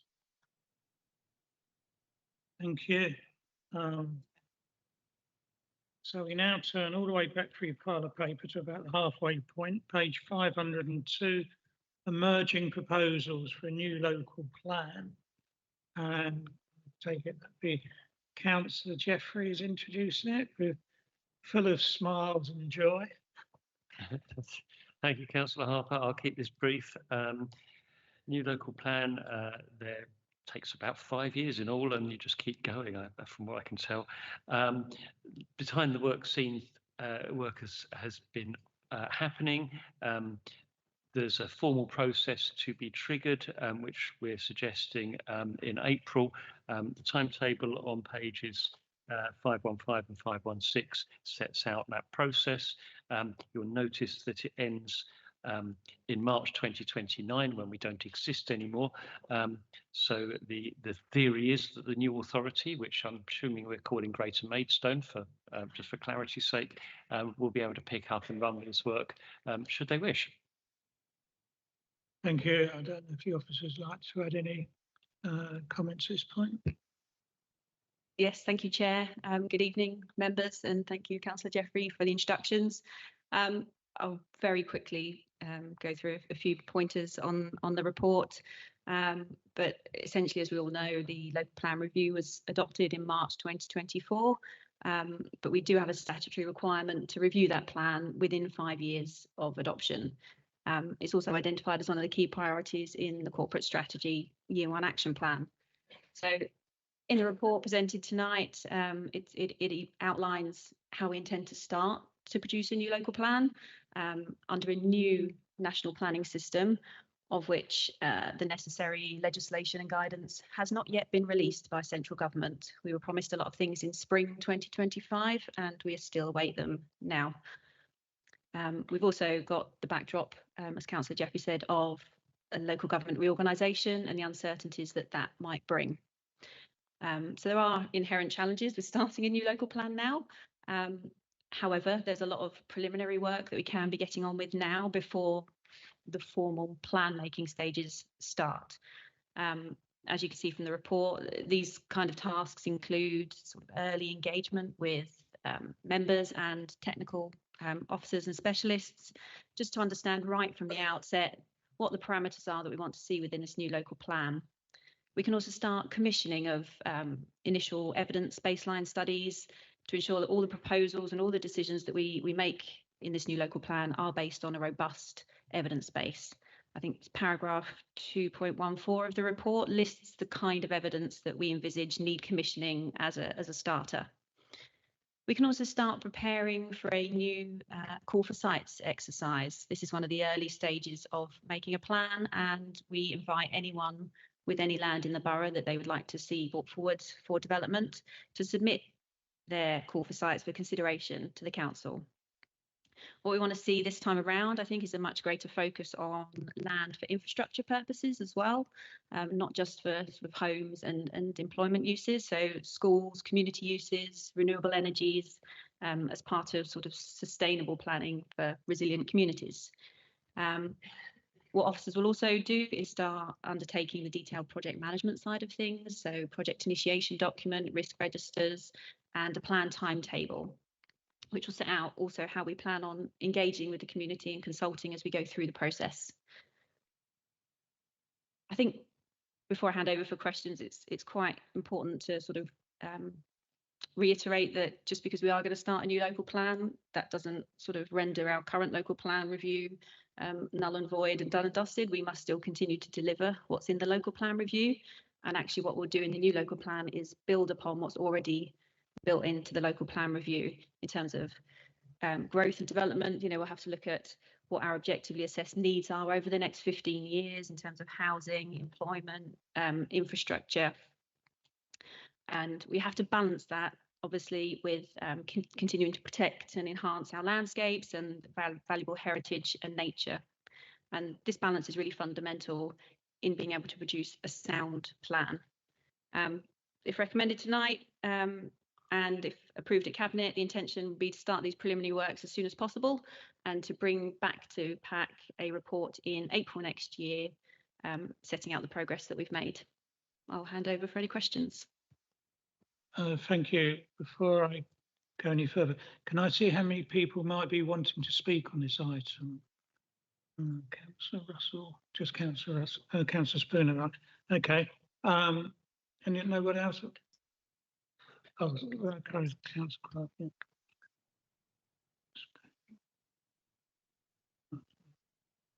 Okay. I'd just like to say a couple of words. Chair's prerogative. I came on the council back in 2014, and very much like our three colleagues who got elected a couple of weeks ago, came straight into the local plan. And I think I can almost remember one of my very first meetings was the results of the call for sites from not the local plan review, but the one before that. And it does feel like ever since I came onto Maidstone Council, I've been attending workshops and committees discussing the new local plan, and then the new local plan, and then the new local plan. So, yeah, just because, this will always go on. Every time we get a local plan adopted, we have to virtually start the work on the next ones. And I'm sure our successor authorities will be none different. But as soon as this one we're about to embark on now gets approved, there then starts on the next update of it. So just all councillors need to, understand, as I'm sure most of you do, that you probably do spend a large amount of your life on the council, going to workshops, looking at local plans. But I would encourage the officers to, assuming that we approve this tonight and then the Cabinet also approve it, to start member workshop and member engagement this side of Christmas. There's a massive amount of understanding us as members will need in terms of starting the next local plan. In particular, the emerging information we're getting from the government on their 1.5 million homes they wish to build and the accelerated targets. Now, I know people who attended the workshop last week on 5-year housing supply have probably already got some information on that, but not everybody was at that. And that starts to set how we will take this forward. So really engaging people on that this side of Christmas, I think, is crucial, because once we kick off in April, then you're on a very fast timetable, which has been accelerated by the government, as was pointed out, down on page 509, down to only a 30-month process, which compared to the local plan review is probably only half of what the time we have. So it will be a very intense period. So yeah, that's the end of me for now. So I've got Councillor Spooner, Councillor Russell and Councillor Clark at this stage. So Councillor Spooner, Dennis, over to you. Thank you, Mr. Chairman. I very much or strongly feel that we should be cracking on with our local plan review as quickly as we can. For the past well over 40 years, the government, well, the building industry has not been providing as many houses as we need. There's a chronic shortage of housing throughout the country, and successive governments, Labour, Conservative and Coalition, have done all they can to exhort local authorities to allocate more and more land for housing, and that is not going to stop. That is going to carry on. We have a local plan taking us up to 2038. The government not going to say, oh, that's enough, Maidstone, you've done enough housing. They're going to give us more. It's inevitable. So the sooner we can get on with this, and Maidstone Borough Council needs to be on top of the game. It needs to get on with its local plan as quickly as it can, because I think that when we become part of the unitary, it will be so good if we have taken our local plan to such a stage that it then has to be taken on board by the new unitary council, for the Maidstone part of the new unitary, until such time as it then replaced by a unitary-wide local plan. So I think it's so important that we crack on with this as quickly as we can. And just an odd comment, everybody's house was a greenfield site once. Everybody, and people object. I can understand that, But, you know, there's 190,000 people in Maidstone, and there's always going to be a few hundred, perhaps a few thousand, who will be upset by what the local plan does, and they complain and we reject, and no one takes any notice of it. Development's got to go somewhere. So the sooner we can start on a local plan exercise, go through all these options, do the call for sites, have the councillors working parties, the better. We need to be on top of the game for the benefit of our residents. Thank you, Mr. Chairman. Thank you, Councillor Spooner. Councillor Russell. Thank you. I normally always agree with everything Councillor Spooner says, but I'm going to go a different way on this. We've been good. We're always good. We've had a local plan review. We're going to start on this one. The very real thing is we'll probably have 3 running at the same time. Look at the policy in that one, no, that one, no, that one. This is too late. We've missed, we got criticised for skipping a year, having a year's rest last time between the plan and the plan review. If we don't come till April 2026, we've actually skipped 2 years. And with the shortened time scale at the end, I think, yeah, we're late. We also got criticised for not having the time in the last local plan review. Well, this was the perceived criticism, although it was a local plan review, and presumably this is a review of the review, for not going through every single policy with a fine-tooth comb. The timescales with the new NPPF and the local plan making don't have that time built in with them. So, and I don't see that in the timeline of the key milestones on 515 or 516. So if we want that, and everyone royally criticised that they didn't think we did do that enough, then we as a council need to think about when we're going to build that in to this timeline. I think we can twin track. So there's baseline data that is always going to be needed. Commissioning of baseline studies, get on with it. Why have we even waited? Just start. There's stuff that will always be needed, whatever way you go with it. So I think we need to twin track that. But I do think we also need, and I can't see anywhere within here, how much are we totting up now the cost of a local plan? And where do we get to with that? I think we need a full and transparent, open conversation about whether we plan or whether we don't plan, particularly with the idea of local government reorganisation coming. Our neighbouring authorities haven't got plans. They don't have everything accepted everywhere. I know they have a lot of landscape designations that we don't have, but I just think it's time to maybe have that conversation about where we go with this, given the massive change that's about to happen in local government. But I think we need to twin track everything. So start the work, start the baseline studies, start the call for sites process, start it, but also have these conversations that we were royally criticised for not having last time round. Thank you. Thank you, Councillor Russell. Councillor Clark. Thank you, Chairman. Yeah, I'll reiterate the fact that we should get it done sooner rather than later.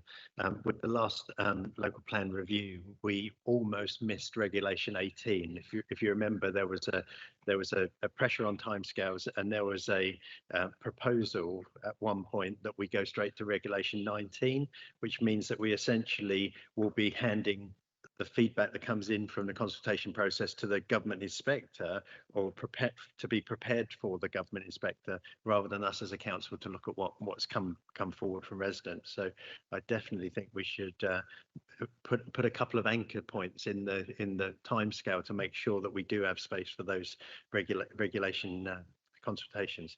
The point that I really wanted to make, though, is the fact that I was very disappointed with the local plan last time, the review, because we essentially had a whole host of infrastructure plans for transport that was essentially a large package, which we're probably going to be talking tomorrow at the JTB, or we will be talking tomorrow, a whole package of junction improvements that came in with the adopted local plan in 2017.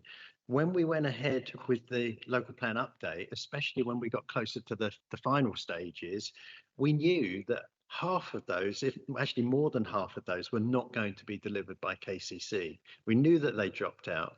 the government inspector asked us to come back to take out again our infrastructure plan for public consultation in January, February 2024.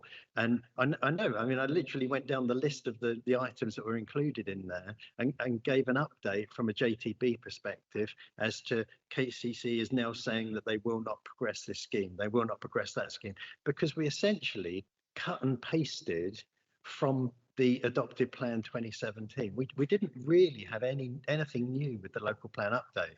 The one thing that residents really, the things that cause residents real frustration, concern, is the fact that we don't seem to catch up with the infrastructure.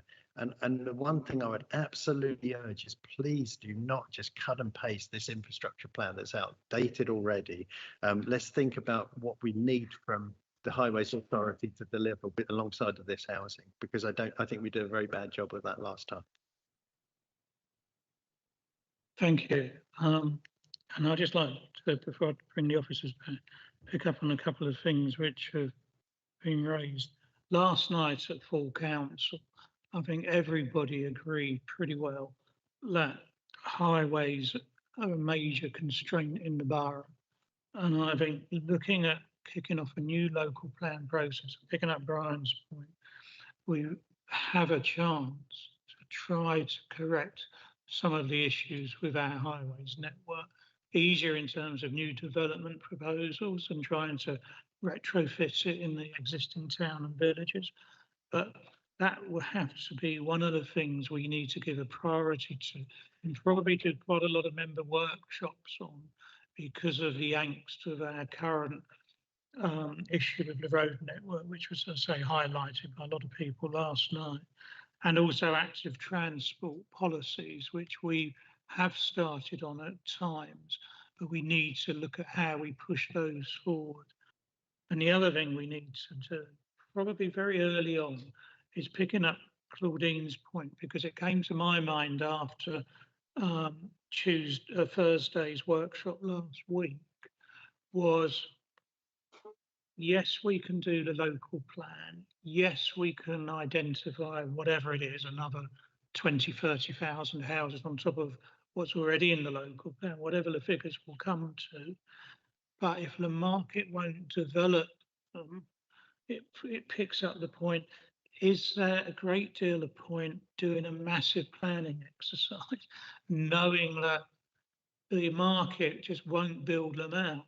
Because inevitably, again, picking up Dennis's point, it's inevitable that when we identify our preferred locations for putting in whatever number of houses we have to, it's going to pee off a lot of people and potentially almost blight areas.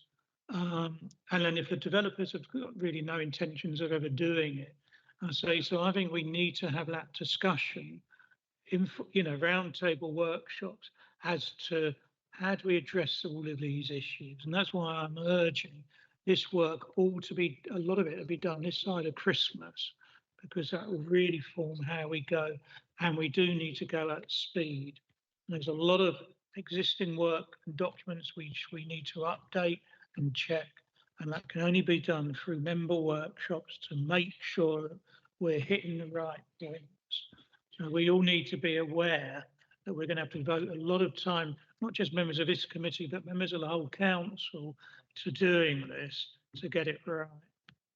Anyway, sorry, I'm off my high horse now. Dennis. Can I just come back on one small point, or quite a big point? One of the major failings of the British planning system is that it has no control over the trade cycle, and it never will, it never can do. So when the economy is in recession, builders aren't building, people aren't buying, the market is in the doldrums.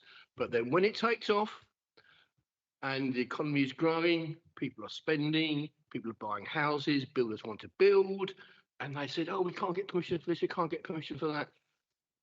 But the planning authority needs to be in a position to have a plan in place for when that boom period happens.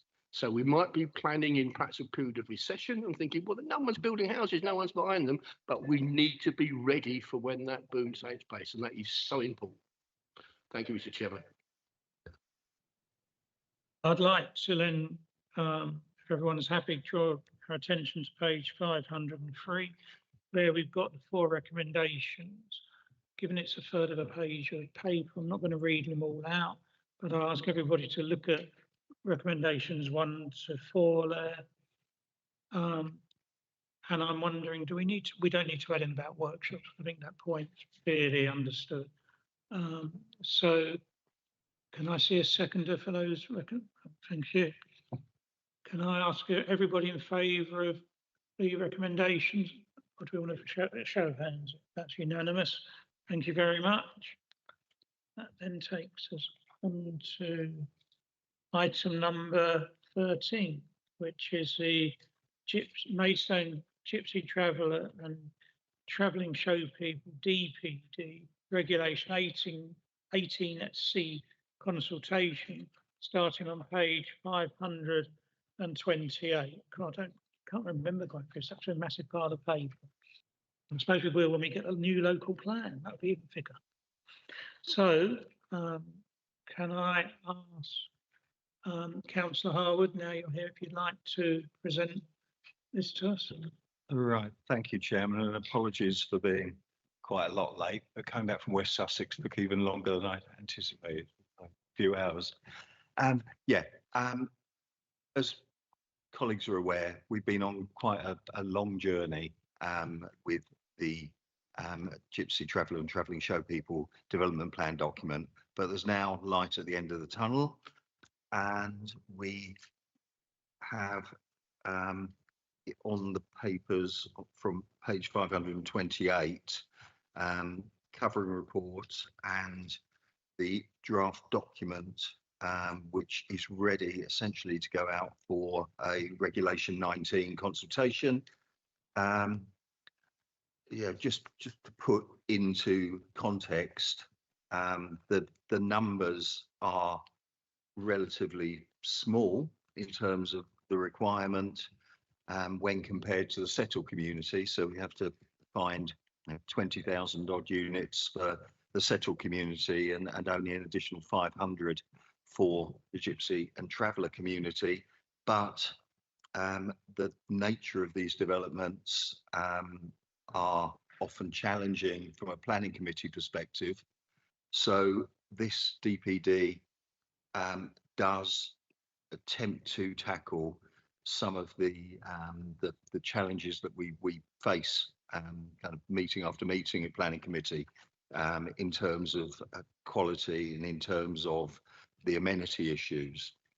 There are a limited number of allocations in here, but we are still heavily reliant upon windfalls, and I think that is just the reality that we face.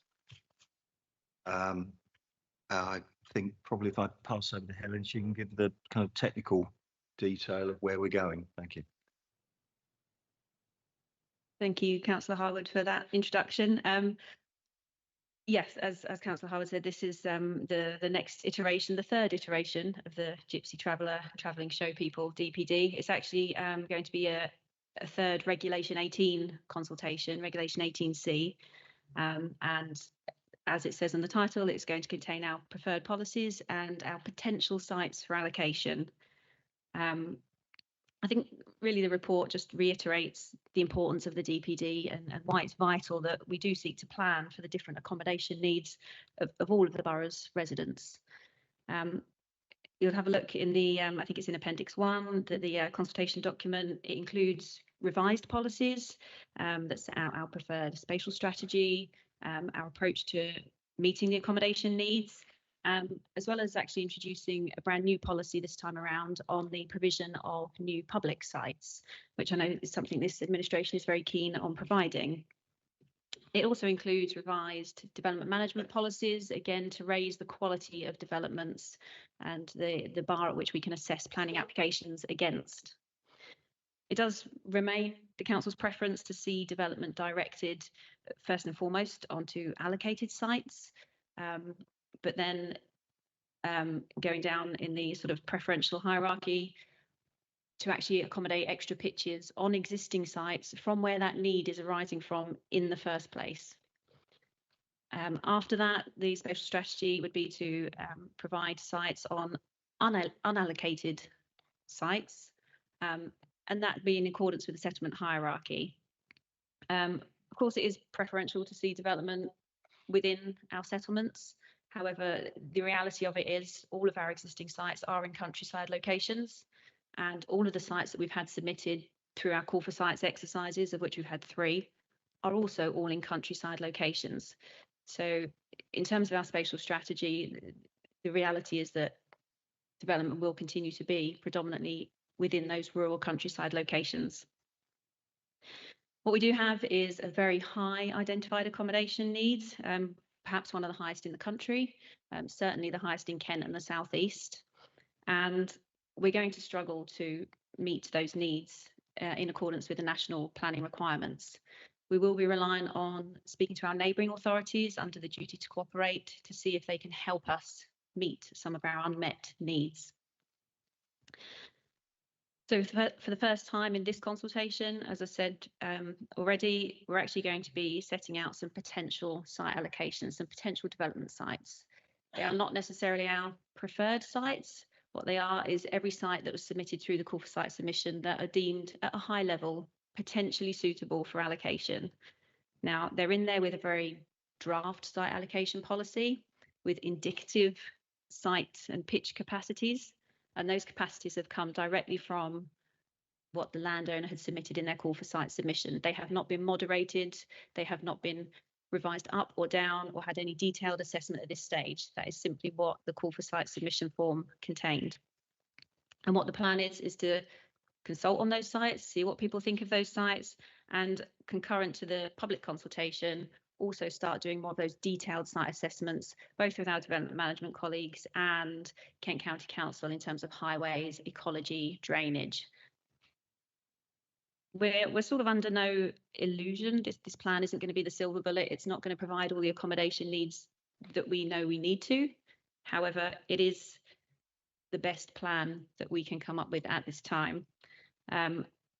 It does have a lot of other positives. As I've said, we are introducing new policies on public site provision, and what we're trying to do is really raise the quality of developments that we see coming through.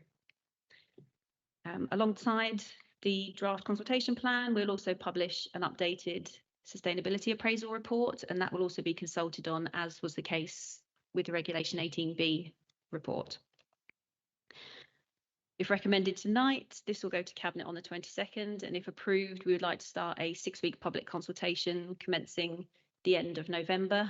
That will potentially slightly overlap now with the SPD consultations, but it is important that we undertake this consultation, we get people's feedback. This is the first opportunity that they'll have to see the potential sites that we're looking at allocating.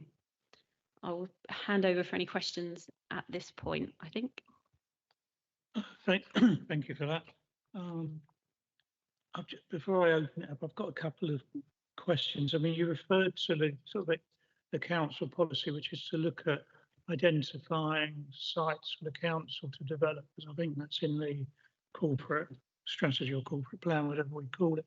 They are not referenced in this section 18C, are they? Or if they are, I couldn't see them. There aren't any specific public sites identified in the consultation document, because I'm not aware that we have identified any yet. Okay.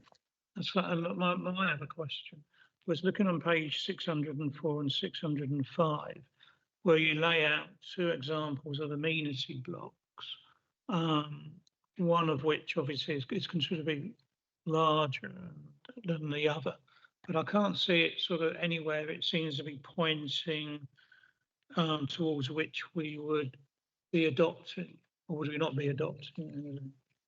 Because to me, the larger one would seem the obvious one to be encouraging, but yeah. That's fine. Thank you, Councillor Harper. The diagrams for the day rooms, the amenity blocks, are sort of indicative diagrams. We're not proposing to put minimum or maximum standards, because it's going to be very dependent on the type of households that are living on those sites and on those pitches. Are they families? Are they older people, single people? So it's going to be very case by case specific as to the appropriate day room size. What I would say is that we have commissioned some specialist consultants, Opinion Research Service, to undertake a desktop-based study for us, specifically looking at design and layout guidance, which include looking at average and appropriate size day rooms and amenity blocks. And that evidence they're currently working on now, and we will be using to inform the next stage, the Regulation 19 stage of the plan. Thank you for that. I'm looking at, I've got Councillor Russell. Yeah, Councillor Russell. Thank you. Plan for accommodation for the needs of all of the borough's residents. We can't do things differently and then we do things differently. Can't understand it. We're putting in accordance with the settlement hierarchy. I don't see that there were in the proposals earlier any in Lidsing, any in Heathlands. My most important point on this is this document is the first time that I've seen the allocations within my ward. We are 8 of us. There's a lot more councillors on this council. If they're not sitting in this committee tonight, they have not seen the allocations. We would not do a local plan process like this, where you just sit in committee or get your papers, read through and find the allocations. I think it's absolutely unacceptable. And on that basis, I'll be voting against. Anyone else wish to comment on the report? Well, can I ask if for an answer to that point, which Councillor Russell's just made, because it's quite a substantive point. So I think there are a couple of points there. I'll start on the one about the Heathlands and Lidsing point. They are in the sort of spatial strategy as potentially suitable for the provision of gypsy and traveller sites in the longer term, obviously, not within the next sort of 5 years or so. And I think there should be reference in the SPDs to the fact that gypsy and traveller site provision is potentially required. There is in Heathlings, but in Lidsing it specifically says there isn't.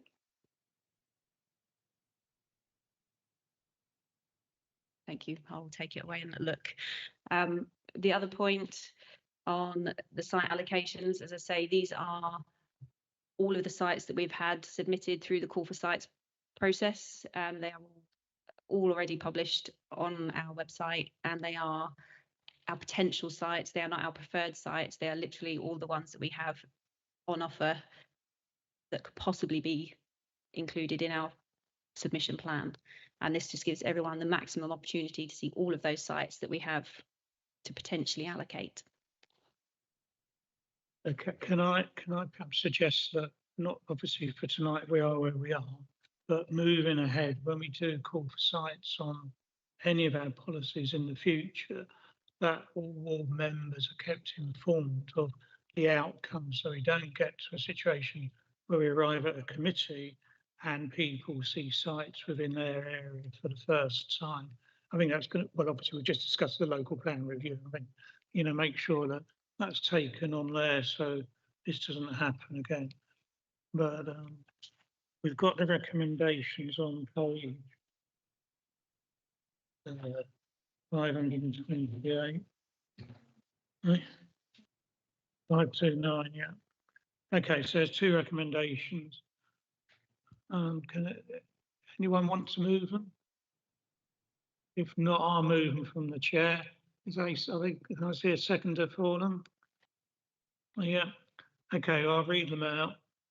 So we're asked to recommend to the Cabinet that the Maidstone Gypsy Traveller and Travelling Show People Development Plan document, preferred policies and potential sites, Regulation 18C, Appendix 1 and associated sustainability appraisal, Appendices 2A and 2B, be agreed for a 6-week public consultation between the 27th of November and the 11th of January. And secondly, that the Head of Planning and Economic Development be given delegated authority to finalise the format of the Gypsy Traveller and Travelling Show People DPD Regulation 18C including any non-material corrections required prior to consultation. So that's what we're voting on. It's been moved and seconded. Can I see those in favour of the recommendation? Can I see those against, please? Any abstentions? I declare that approved or moved. Agreed, rather. Yep. Right, so that then takes us 400 pages further on to page 908, 906, which is Ashford Borough Council draft local plan 2042 regulation 18 consultation.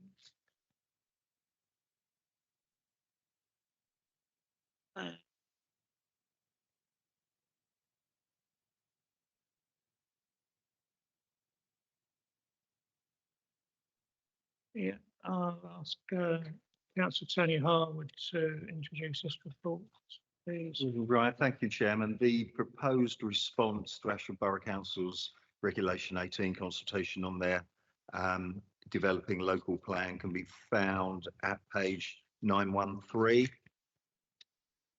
and runs through to 916. And I think in terms of standout issues, I think one of the issues we are addressing is the gypsy and traveller issue, and the potential for neighbouring and local authorities to work together, which links into the last item. And I think another significant point is the references to Lenham Heathlands within the response, which is the last paragraph of the response. And I think the other thing that stands out is that Ashford Borough Council are proposing 10% biodiversity net gain on development within their borough. As colleagues are aware, in our 2014 local plan, we actually had 20% agreed, which is the recommendation from the Kent Nature Partnership, which actually involves all of Kent's local authorities. So it seems a bit strange that Ashford is going for a lower figure, and Ashford is the most rural borough in Kent in terms of area. So I think they really do need to pull their weight in that respect. And that's my observations. And Tom, can you provide some? Thank you, Councillor Harwood, and good evening, members. Yes, as Councillor Harwood says, this is a Regulation 18 consultation, so there will be a Regulation 19 consultation, which will be the draft plan, which will detail more policies and sites. At the present time, the document for consultation details areas of search that are quite broad rather than specific sites, but it does outline an initial sort of spatial strategy, which is focused around Ashford Town Centre, the urban area, the edge of Ashford, Tenterden, and then the villages as well, but no specific sites are allocated for the villages that would be on the border of Maidstone at this particular time. Also, there will be a Regulation 19, as I said, that will be expected in February next year, and then following that there will be a submission in September of 2026. In addition to the points made by Councillor Harwood around biodiversity net gain and the other points there are also points made in the response around our duty to cooperate, where some strategic issues we feel should be outlined have not been outlined, around infrastructure provision because of heathlands on the border, so around education and transport, and also around nutrient neutrality and climate change and landscape. And also, just finally to point out, officers have noted there's an error on the papers, page 915. We reference Lidsing when we should be referencing Heathlands, and then the penultimate bullet point above that has just been copied in error, unfortunately, so will be deleted. Thank you. I've got Councillor Russell. Any other people at the moment want to speak? Councillor Russell. Just a quick one. Good letter, but I thought you were going to say what I was going to say, which is on page 916. We look forward to working with Medway Council. We might want to change that to Ashford. Thank you. I think we need, I think you're right to highlight the biodiversity. It seems really weird that one of the more rural boroughs than ourselves, it's only looking at half of our target. Whereas, I can remember the debates, our target, we set what was recommended, if anything. Nowadays, you'd be wanting to go higher, given the ecological sort of disaster we're sort of living through, as you were very clearly pointed out at the council meeting last night. So it's a bit disappointing at this stage. Ashford's, not really playing the game on that. So good luck with the letter.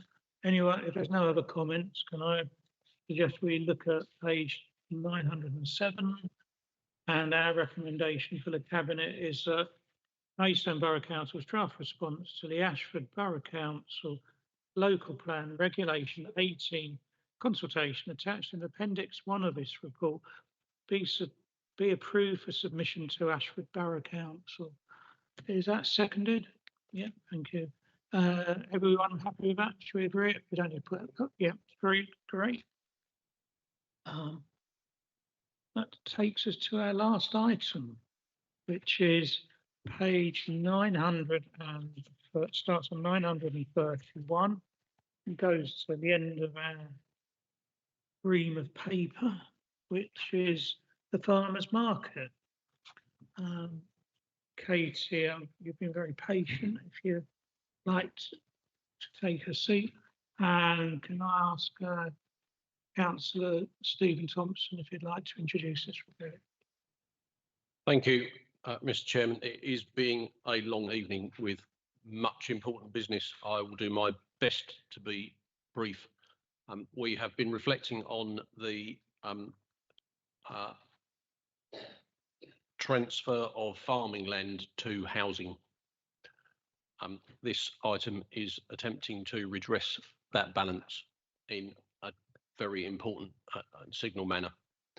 As members will remember, we put our headline programme on councillors' desks when we started our term of office, and I'm delighted to see that this item has been the fruit of early cooperation, and therefore I'll pass over to the officer to bring our attention to the particular ways in which we hope to promote field to fork, artisan produce, local business, and a sustainable economy, including in the centre of town. Thank you, Mr. Chairman. Good evening, members, or is it good morning? So following a successful tender process, the council is now engaged with a company who will be delivering a farmers market here in Jubilee Square. We are offering them a 5-year lease with a mutual break upon the anniversary of the first year. The market is going to feature around 20 stalls, which will be showcasing produce, food, crafts and art from Kentish producers. The operator brings experience from London and Essex farmers markets, and one of the partners of the company is a local resident, so they are keen to establish roots in Kent, particularly Maidstone, as I say, where one is a resident. They produced an impressive tender document. At the interview process, they had a very good presentation and could answer all of our queries. And so we had confidence in appointing this company. The market will initially run weekly on Saturdays, but does have scope within the lease to expand to Fridays and or Sundays. I mean, the company are actually very confident that they feel that they could run more than one day, but we would prefer, and we've taken the option to start with just one day per week. There will be some investment required by the council in upgrading the pop-up electricity provision outside on Jubilee Square. But this will benefit not just the market, but it also will benefit other events that are held in the square. The rental terms strike a good balance, in my opinion. They're providing a solid income for the council, but at the same time, they're remaining viable for the operator. Subject to legal agreements being completed, the market is expected to open or launch in early spring 2026. And you may ask, quite a long period between now and March of next year, but to give everybody a fair chance, and that's both traders, the operators, and indeed customers who are coming out to look, we felt that it was better to start in hopefully warmer, brighter weather than the weather that January and February bring us. Happy to take any questions. Thank you. Thank you very much for that. Before I move on to the other members, I'd just like to say that, as Councillor Russell will know, having both sort of been chairs of committees dealing with Loch Meadow over the last 17 years, it's good to see this proposal coming forward and moving forward with looking at getting a new farmers market in Jubilee Square. I think it's an excellent proposition. I think the reality is that our current Loch Meadow market in reality died years ago in terms of any food.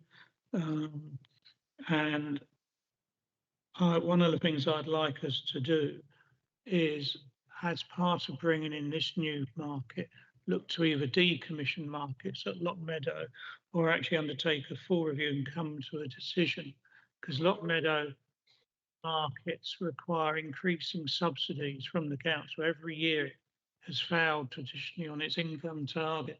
And if we're now going to have a brand new farmers market in Jubilee Square, it does beg the question as to whether it's worth trying to keep any market up at Loch Meadow. It's in the wrong location for now. So I'd like to, I suppose, add an extra recommendation that the continuing of markets in Loch Meadow be reviewed in light of a new Jubilee Square market.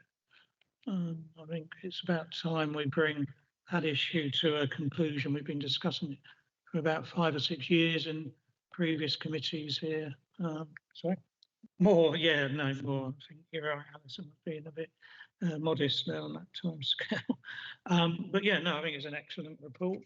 And so I'm happy to move the recommendations of the council. Sorry? Yeah, I've got Councillor Russell and Councillor Clark, or Councillor Clark and then Councillor Russell. Right. I was seconding, actually. I welcome the report. I think it's good for Maidstone.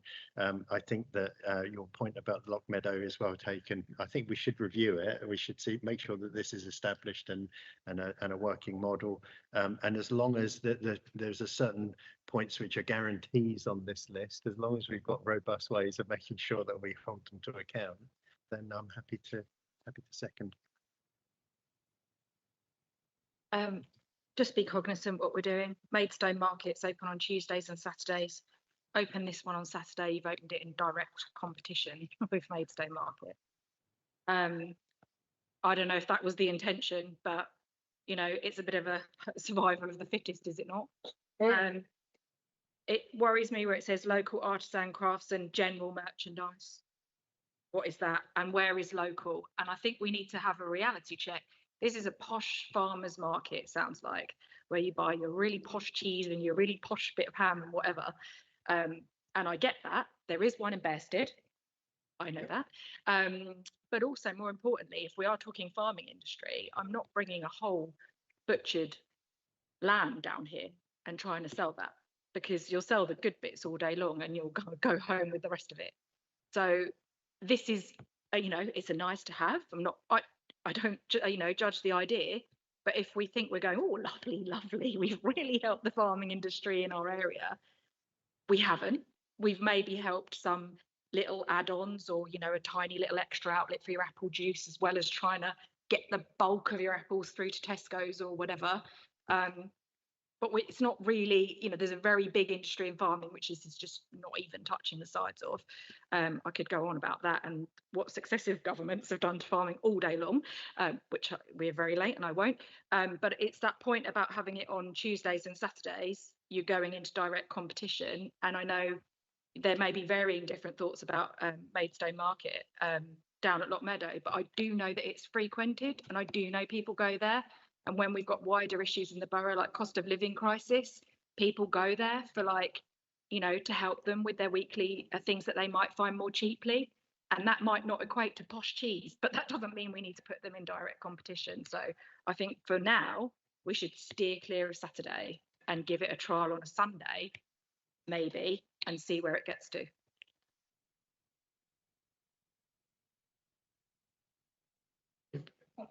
Joe, Katie, do you want to answer that point?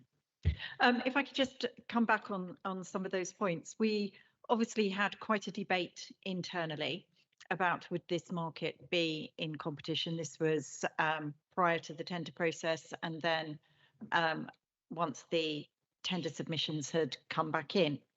And we felt and the operators of this market felt that there would be no competition between what the offer is. It's two totally different markets and would attract different customers in the main. There may be some crossover.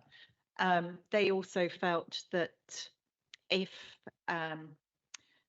traders at Lock Meadow who fell within our agreed format for who could trade at the Jubilee Square provision, they obviously would naturally move to try at least the Jubilee Square. We have seen, unfortunately, in the last year, a decline in footfall and stallholders at Lock Meadow. And I do agree it does need a review to come forward once this market has been established. But I don't think you can say that they're in direct competition of each other because of the different types of offer and the different, excusing the pun, but the different markets that they're aiming for.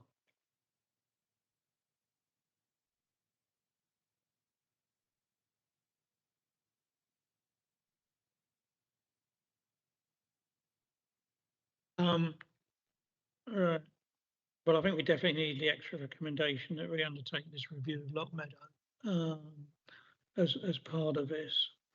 I don't know if any members, obviously, Councillor Russell raised the concern about sort of Saturday and Tuesday overlaps. Yeah, Councillor Wilkinson. Just wanted to say, I think both markets have their place, and I don't really want to rule out the Lock Meadow market because I need to look into it more. And I do think, as Councillor Russell says, it has its place in Maidstone. My other concern is about the price points of the farmers' markets. I've been to the one before, and you pay like £8 for some sourdough bread, which I don't really think is realistic, and I think that should be looked at as well. Okay. Sorry, Councillor Thompson. If this is an appropriate point to sum up from my perspective, Mr. Chairman, thank you all very much for your feedback and comments. That's all very useful. So no surprises in your comments, as I am sure I've observed elsewhere and more than once. It will take a journey of many steps to get from where we are to where we want to be. So I take absolutely on board Councillor Russell's petitions on behalf of supporting the whole of local farming. That is absolutely the imperative that I put to officers. We have grappled with that extensively. I welcome input from all quarters, and especially from Councillor Russell and expertise close to this council to help us find those steps. It seems to us that the first thing to do is to announce the presence of a market that will attract a certain portion, and we are relying on the initiative of the applicants, and then we will see how we can steer and gently, this is an appropriate point to mention carrots, yes, offer carrots to broaden the offer in all of the rich economic ways that have been indicated. So thank you all very much. Russell. Yeah, I'm going to propose an amendment that we discount Saturdays. The preferred bidder suggests weekly markets on Friday, Saturday and Sunday. I think we could try them on Friday and Sunday, do all the work to assess both and then see how we go before we start something off in potentially competition.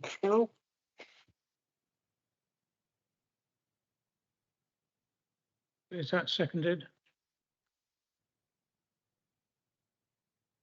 No, okay, that falls. The recommendations are, as on the papers on page 932, plus I was moving that the continuing of markets at Lock Meadow is reviewed in light of the new Jubilee Square market, so that we do a full analysis of it. That's seconded. I did second earlier, but the actual, let me see. This is on page, yes, that's right, yeah, it's all good. Sorry, just double check. Just earlier on, I saw something said this is not recommended. I just wanted to make sure that we weren't just going to include that in with the bundle, but it's fine. Can I see if anyone wants to second my additional recommendation? Yep, sorry, thanks. I accepted that as. All right, okay, thanks, Brian. Okay, so do I need to read out all of the recommendations, or is everybody happy in terms of what's on the paper? So it's recommendations 1, 2, 3, 4, 5, and that extra number 6. In which case, is everybody agreeable to that, or do we need? We'll do a vote. Can I see those in favour, please? Thank you. Those against? And abstentions. Thank you very much. Great. Well, that brings the meeting to an end, and I'd like to thank everybody for helping us get through a fairly heavy agenda tonight.